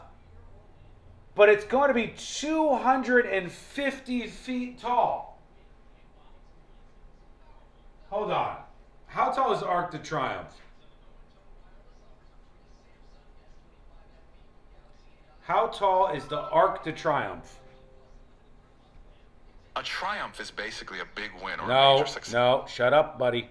How tall is the Arc de Triomphe? The Arc de Triomphe in Paris stands about 50 meters tall, which is roughly 164 feet. Okay, so it's pretty imposing at 164 feet. And this is going to be 250 feet.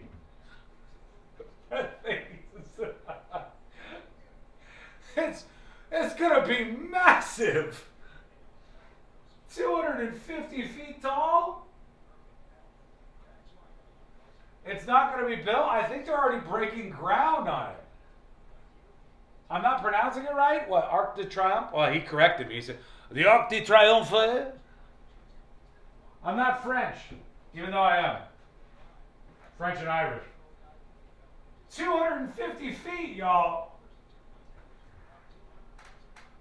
25 stories, yeah. 25 stories tall. It's crazy. All right, here we go. I'm coming back. For about $200 a month. So yeah, you need life insurance. But unless you're young and healthy, you gotta call Big Lou, because he's like you, older, heavier, and on meds too. Get a quote right now at 800-230-2777, 800-230-2777, or biglou.com. It's not just a radio app. It's what's happening right now. It's on. On the iHeartRadio app, you're not just listening. You're in it. You better believe it. From breaking news to what's happening in your community. Local, national, and world. Live moments. New development. Real voices. Hey, it's Ryan Seacrest. Amazing prizes. Plus, talk to your favorite hosts using the TalkBack mic. I have loved always hearing you guys. This is where culture comes alive. I listen everywhere on the app. Download the iHeartRadio app today. For all your plumbing needs, go to modernpi.com.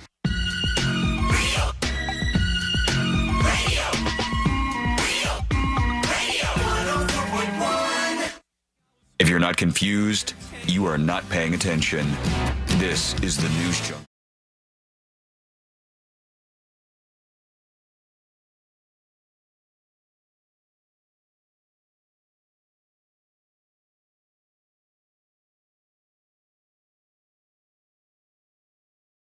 I want to see how people feel about this. We're going to do a couple of things here on the show in the world's most viral newsroom. Learn more about the show over on the website, thenewsjunkie.com. You can watch Secret Shows live tonight. It's usually live on Thursday nights at 8 p.m., and tonight is no different. Sometimes we're moving the time around and the day around, but usually it is on Thursdays at 8 p.m., and tonight we have a big update on the Pallet Man saga with our friend Josh Fowler. If you don't know anything about this, just come along for the ride. You're going to have fun. You can watch live in the studio as it streams and chat along on TNJ Chat. You can watch on thenewsjunkie.com. If you can't catch it live real quick, it releases as always on Fridays at 5 p.m. Go ahead. Was not expecting some of the texts we got from Josh about the Pallet Man fiasco. Was that over the weekend or over the last couple days? I'll give you some just very basic details. Our friend Josh Fowler has a person who lives near them who is stacking up pallets higher and higher and higher and higher and higher, and hundreds and hundreds and hundreds and hundreds of pallets. And there's a character at play here, and there's an update, and that's coming up on Secret Shows tonight at 8 p.m. We'll bring you into the world of Pallet Man if you're not familiar or initiated. You can stream it live on the Apple TV app. Just search for Secret Shows in the Apple TV App Store. Yeah, it's coming soon to all smart TVs, but for right now, Apple TV has the Secret Shows app. Search for Secret Shows, download the app, and if you log in with your account and you're a subscriber, you will be able to watch live. All right, couple of things. One is I saw the talk today about they've possibly begun building this Trump arch, I guess, that they're going to be having in Washington. And the thing I didn't know about it, I saw some of the renderings. I was like, oh, that looks nice. It's, big, a beautiful monument to the Trump arch or the Arc de Trump. But that's what I was calling it. The Arc de Trump is one of the names that I see. I don't think it says any of that on it. I think it just says liberty and justice for all. So like an American message on the side of it. Beautiful, big, white. And I didn't realize how damn big it was going to be. It says the structure is planned to be 250 feet tall. So one foot for every year since the United States independence. It'll be twice as tall as the Lincoln Memorial and the tallest arch like this in the world. The tallest in the world that you'll have. So they have the Arc de Triomphe in Paris that I've been to. And when you go to it, you're like, whoa. You stare straight up into the air and you're like, this is massive. I think that's like half the size of how big this thing is going to be. It's pretty crazy. It's unbelievable. And they're building this in Washington, D.C. I don't know how much it's supposed to cost. Oh, this says, I'm pleased to announce today that my administration officially filed the presentation and plans to the highly respected Commission of Fine Arts for what will be the greatest and most beautiful triumphal arch anywhere in the world. This will be a wonderful addition to the Washington, D.C. area for all Americans to enjoy for many decades to come, says the president. It is big as hell, though. It is 250 feet tall. Let us know what you think about that. The other thing I wanted to bring up, hang on here. I'm going to bring up my bookmarks just to bring this up. There's a story that people are asking about right now, and I guess it involves RFK Jr. And RFK Jr. is being asked about by reporters what happened. It's kind of like that bear story with RFK Jr., where it was a story about him picking up a bear and maybe putting it in like the back seat of his car or something. I don't know exactly what the details were, but it was quite a thing.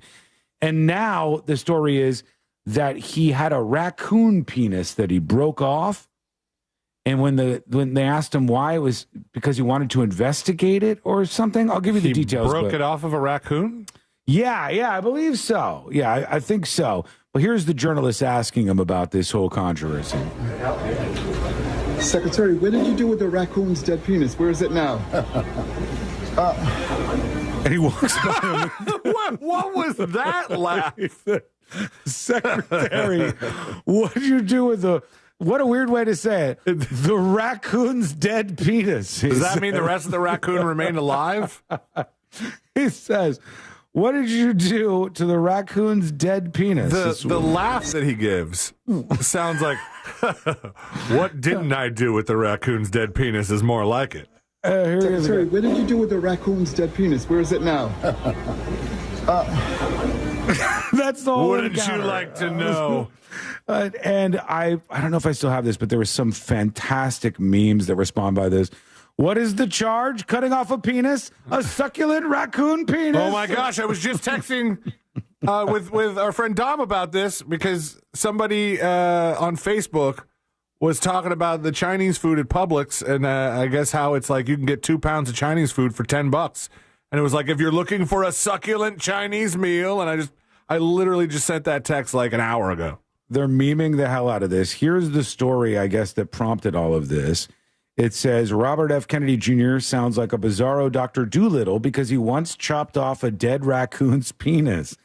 President Trump's Secretary of Health and Human Services has a new biography out written by Isabel Vincent containing a journal entry of him recalling a strange interaction with some roadkill. Another one.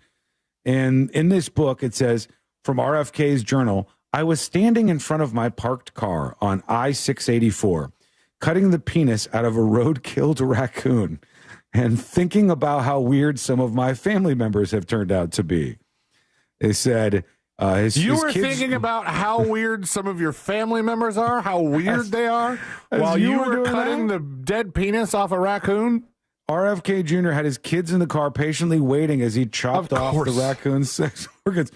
He's going for the hat trick here. He also had some strange encounters with a dead bear and a dead whale. I don't even remember the dead whale. See, you mentioned the dead bear in the car, and I was like, that's not the only dead animal that RFK Jr. is tied to for whatever reason. Like, I was thinking... There's another one. There's got to be another one. It was a whale and then a bear and now a raccoon. I don't know. He's a strange guy. He's got a lot going on, that RFK Jr. But give us your thoughts on that. Send a dispatch over at thenewsjunkie.com. Okay, real quick. The other thing I teased, and I'm going to bring that up here because a lot of people have been sharing this. I have to mute this, unfortunately, because there is a boatload of cursing in this video. So, all right, I've got it muted. And this is a video that's starting to go viral. It happened in a Brooklyn liquor store. Let's show the visual to our YouTube and Twitch folks. And there's some NYPD officers that are trying to arrest this guy in this liquor store. It's like a nice liquor store, actually. And they're punching the guy. They're like throwing haymakers at the guy inside the store. The video has gone viral. He's like smashing bottles as they're trying to hit him. They're dragging him around. This goes on for 7 minutes. And I've seen the mayor of New York, Mamdani, talk about this. I've seen that there's an investigation going on to these officers who wanted to arrest this guy. And he's not complying. But like the haymakers seem weird. They're throwing for real haymaker punches on this. The video says, please help share this video that happened today, April 14th, 2026, at a liquor store in Brooklyn. These detectives violated this guy. Please take their badge numbers and call so we can put a complaint on these 2 detectives. And then it shows the officers involved. And they definitely, I don't know how much more this gets into. I hear he's just on the ground. I think he's bleeding because there's like bottles that broke everywhere.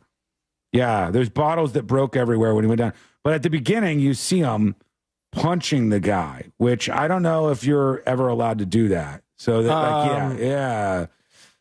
I don't know what the policy is, but they're just straight up trying to punch the dude. I think if he's in handcuffs, this is a lot worse for them. But it could be argued that they were trying to subdue him somehow. I don't know why they didn't tase him. Yeah, this is the mayor is condemned. Whoa! I didn't stop that. I got it. No cursing there. No cursing. It was very close to cursing though. The mayor has condemned 2 New York Police Department detectives. That's not shocking, but it's just that it's a new video and a new condemnation. They incorrectly believe the suspect had just made a drug sale because he matched a description of somebody else. Police said the man was wearing similar clothes to a described dealer, but that he was not charged with any offense related to the sale of drugs because it was later determined he wasn't involved in the drug sale at all. Oh, God. So he didn't even do the thing that they were going after him for? What the hell? The wine bottles in the store shattered and slashed the man's leg, causing a deep cut that began bleeding profusely. A pool of blood can be seen growing on the floor in the video. The violence by the NYPD officers in this video is disturbing and unacceptable, says the mayor of New York. Officers should never treat a person this way. The NYPD is conducting a full investigation. That's really rough if the guy was the wrong dude. Like if you just found a guy and you're like, you look like the dude. And he's like, whoa, wait, hold on. I think it's rough for a drug deal. Mm-hmm. I mean, we talked about in the lead up to the 2,000 pounds of marijuana, the fact that a lot of the listeners in the chat room were saying that, people shouldn't go to jail for just a minor drug offense. Well, if this guy was just, they thought it matched the description of somebody who made a drug deal. Yeah. And that's the full force they're going at now. If he's violently resisting arrest, obviously there's escalations that need to be made, but this is not a good look on them. Rodney Queens, somebody said. Yeah, I agree. I agree with you. I think that's true. I think the point here is like, if you got the wrong guy, a lot of you are going to go, well, F around and find out, Sean. If the cops tell you to comply, you comply no matter what. But if this guy flat out didn't do it, he has nothing to do with any crime, and you got it wrong, and he's going, whoa, hang on, hold on. No, wait, you got the wrong guy. Like, he's resisting in that way. Like, I don't blame somebody for resisting in that way. If somebody wrongly thought I was a person who was involved in a crime, and then they were trying to arrest me. It wouldn't have been that wrong. Some cases it would be. I am going to tell those cops, hey, you got the wrong guy. What the hell are you doing? Like, we shouldn't just... we shouldn't just say no matter the circumstances, you have to follow every single command, no matter, when they say jump, Simon says, so you got to jump. I don't think that's right. But let us know what you think. I'll put this video. Hang on, let me bring it back up here. Again, I'm going to try to mute it so we don't get knocked off of every platform ever in the history of ever. All right, I got it. I'm putting this up on See It Now during the break so you could take a peek at what happened in this New York liquor store. Maybe you think the cops were in the right. Come back to me. Tell me what your thoughts are. If not, I'd like to hear those too. I'm putting them up on See It Now. When we come back, we'll do the final dispatches, stories that didn't make the cut. And of course, today I learned to wrap everything up for a Thursday. That is coming up next on the News Junkie. Classic Alternative this weekend on Real Radio 104.1. Real Music Weekends are Classic Alternative. This weather report is brought to you by Mills Air. Hey everybody, Fox 35 Storm Team meteorologist Laurel Blanchard here with your Thursday night forecast. Temperatures tonight dropping down into the upper 50s and low 60s with patchy fog late tonight into the AM commute tomorrow morning. Temperatures starting off cool, but they're going to be warming up quickly. We're seeing those temperatures in the upper 80s across central Florida tomorrow. A nice sunny way to wrap up the work week before we see that heat build in even more. Taking a look at the weekend where we could be looking at the low 90s both Saturday and Sunday. This report is sponsored by Mattress Warehouse of Orlando. Sleep better and save big right now at Mattress Warehouse. Save up to $800 warehouse-wide. Get buy one, get one free deals, plus a free adjustable base on select mattresses. With 0% interest financing, free delivery, and their exclusive lifetime price guarantee, you can't miss this. Only at Mattress Warehouse. If you're thinking about buying a new home or refinancing your existing home, the first thing you need to do is listen as that mortgage guy, Don, hosts the Home... Go like activated. Stand by. Stand by, everybody. Stand by. Red alert. Red alert.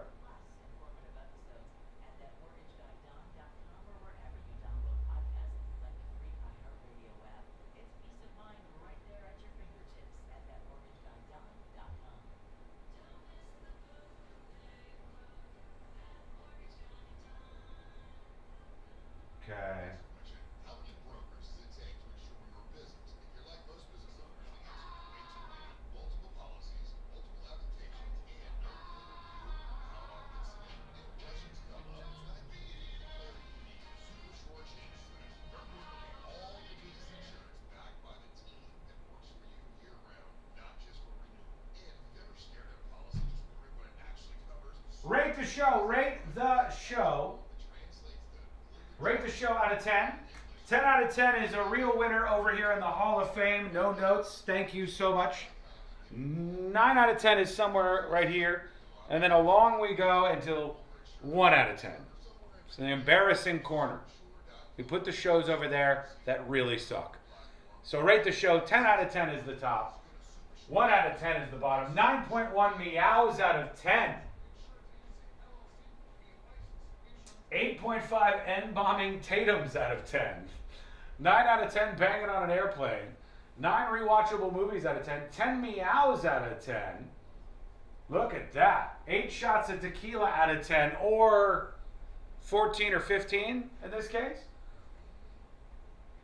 9 waxed carrots out of 10. 10 raccoon penises. I mean, it's just, what are we going to do? Sometimes it is what it is. Hello? Yes. Thank you, though. Appreciate. Oh. There you are. 10 out of 10, says Diana. Thank you, Diana.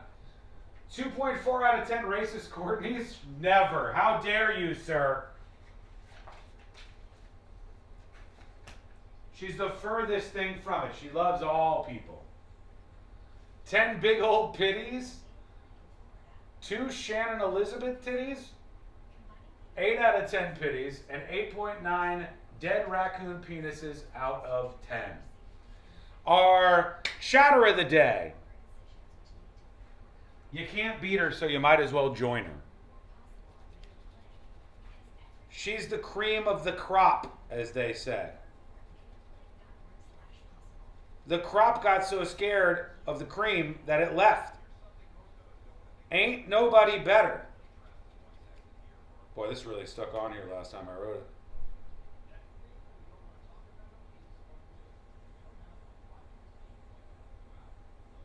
Stay away from her if you see her in public because she's a man-eater, they said. But she also gifted 5 subs today, and I dig on that. So Bootsy Moonshine, you're the best. Our chatter of the day, Bootsy Moonshine. Just imagine yourself holding this. Imagine this is yours today. You're the chatter of the day. Maybe you can be chatter of the day tomorrow. We'll see what you do.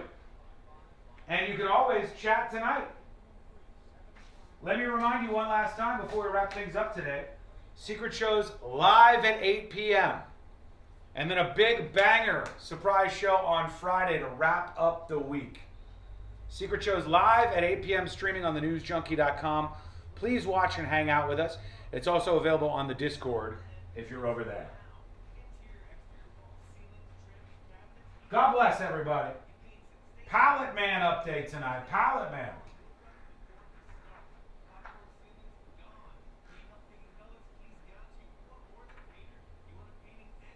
All right, here we go. See you later. Stay gold. And wood rot before he starts.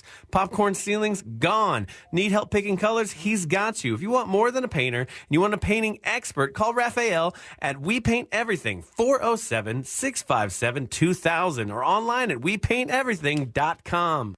Got something to say? Love you. Well, just tap the red talkback mic on the free iHeartRadio app. Let's go. Requests, contests, or just to say hi. Hey, this is Heather. Get your voice on the air fast. I got the windows rolled down, the moonroof open. Open the iHeartRadio app and try it now. Dispatch, this is Mindy, Advanced Air Home Services.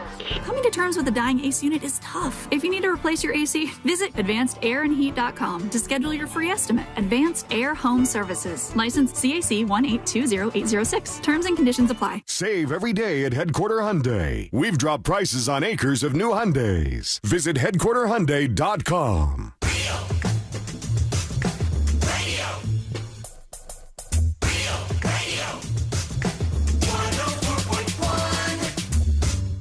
Your front row seat to the most viral stories in the world. This is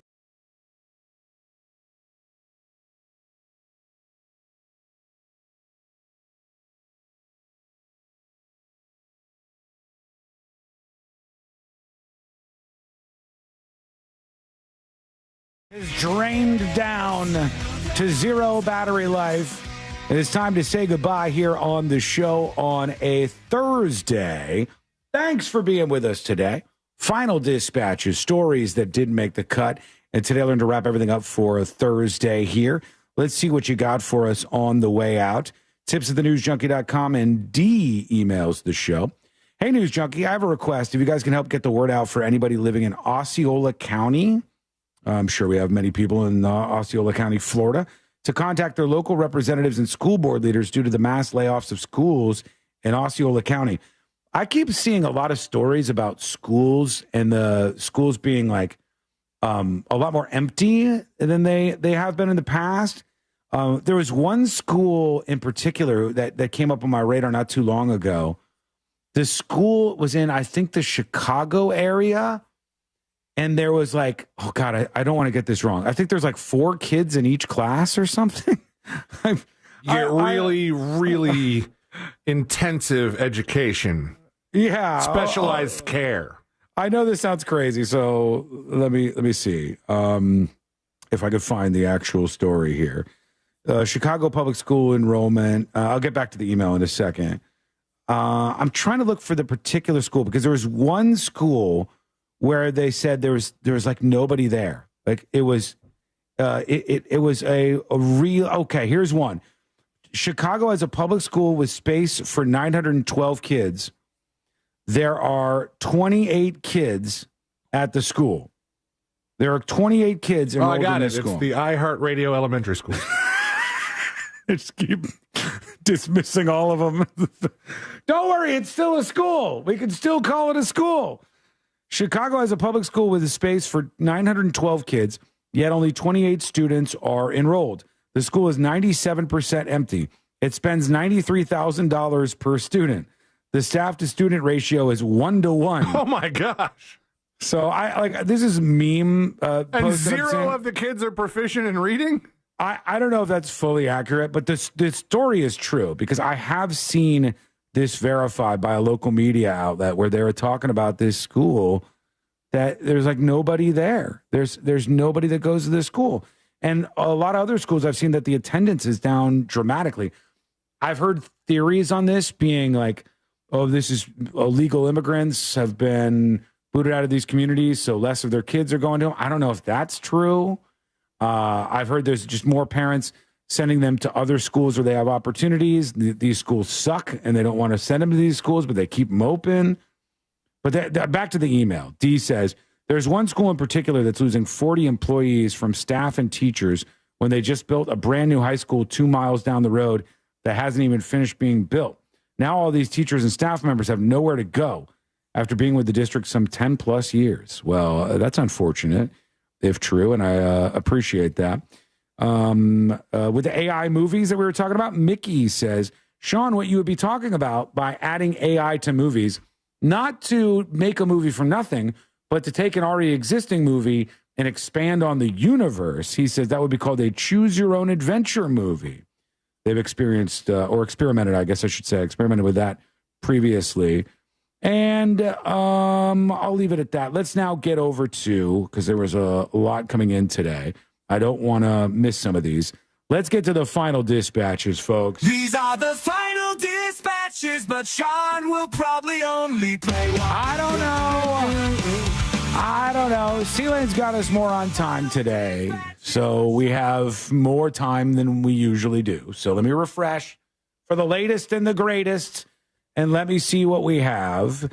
Here is Jackie talking about movies. I don't know what makes movies rewatchable, but there's something about a story that you really love, and you just want to go through all the feels again, even though you know exactly what happens. Like, everything that's on my rewatch list is Titanic. Okay. Armageddon. Yep.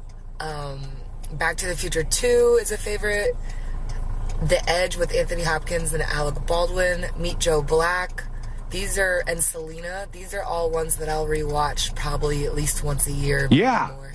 They're just the best stories. You feel like they've been completely well done. Just fun, entertaining.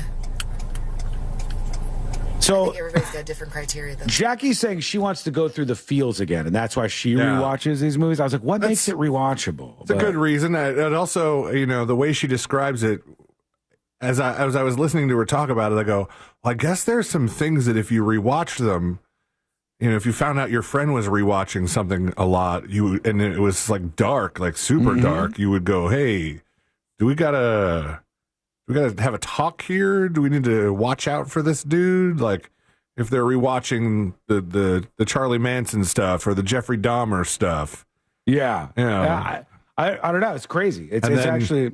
As I thought about that, I went, well, I don't necessarily find it rewatchable, but I have for a second time, because it was in the news a lot.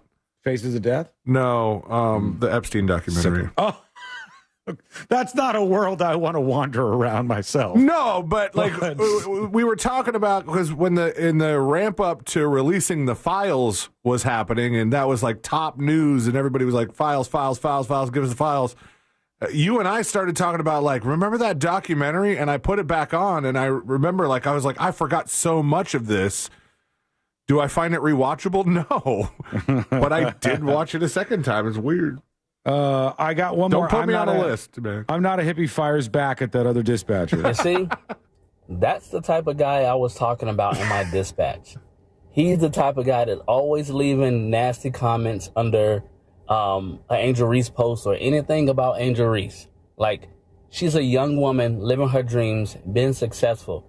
She won a championship in high school and in college. I believe you. And in Unrivaled. I think. She will win a championship in the WNBA. On the other hand, I like Caitlin Clark. She's a great player, but she's never won a championship.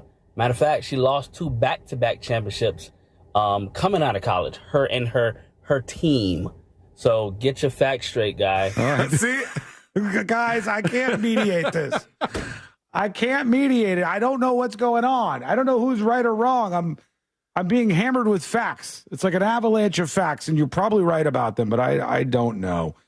All right, now here's what we're going to do. It's time to get the hell out of here, and let's wrap it up. Let's do Today I Learned. The following information may make you feel smarter, but will not actually increase your IQ.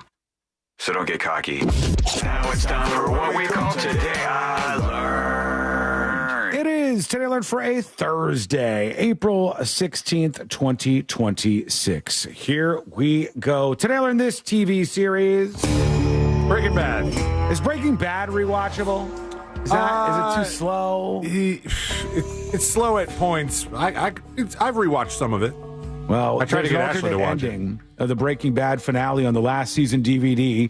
It involves Bryan Cranston playing the role of his Malcolm in the Middle character, Hal, and waking up from a nightmare, which happens to be the events of Breaking Bad. They decided not to go with that at the time. I don't think they were seriously considering that ending. Yeah, it was just a goof. The Today I Learned says otherwise, sir. The Titanic alternate ending. Now that is a crazy, crazy alternate ship ending. Just stays perfectly buoyant in the water. No, it's worse. Finally, Today I Learned this band. Ooga chaka, ooga, ooga, ooga chaka, ooga. Blue Swede? Blue Swede. Yeah, it's spelled Swede, but I think it's Suede. Blue Suede. Their Hooked on a Feelin' song is a cover of a cover. Maybe even a cover of a cover of a cover. The original was performed by B.J. Thomas in 1968 without the Ooga Chaka intro, which was added in by Jonathan King in the 1971 cover. Then it became really big on the soundtrack for Guardians of the Galaxy. Thank you so much for hanging out with us.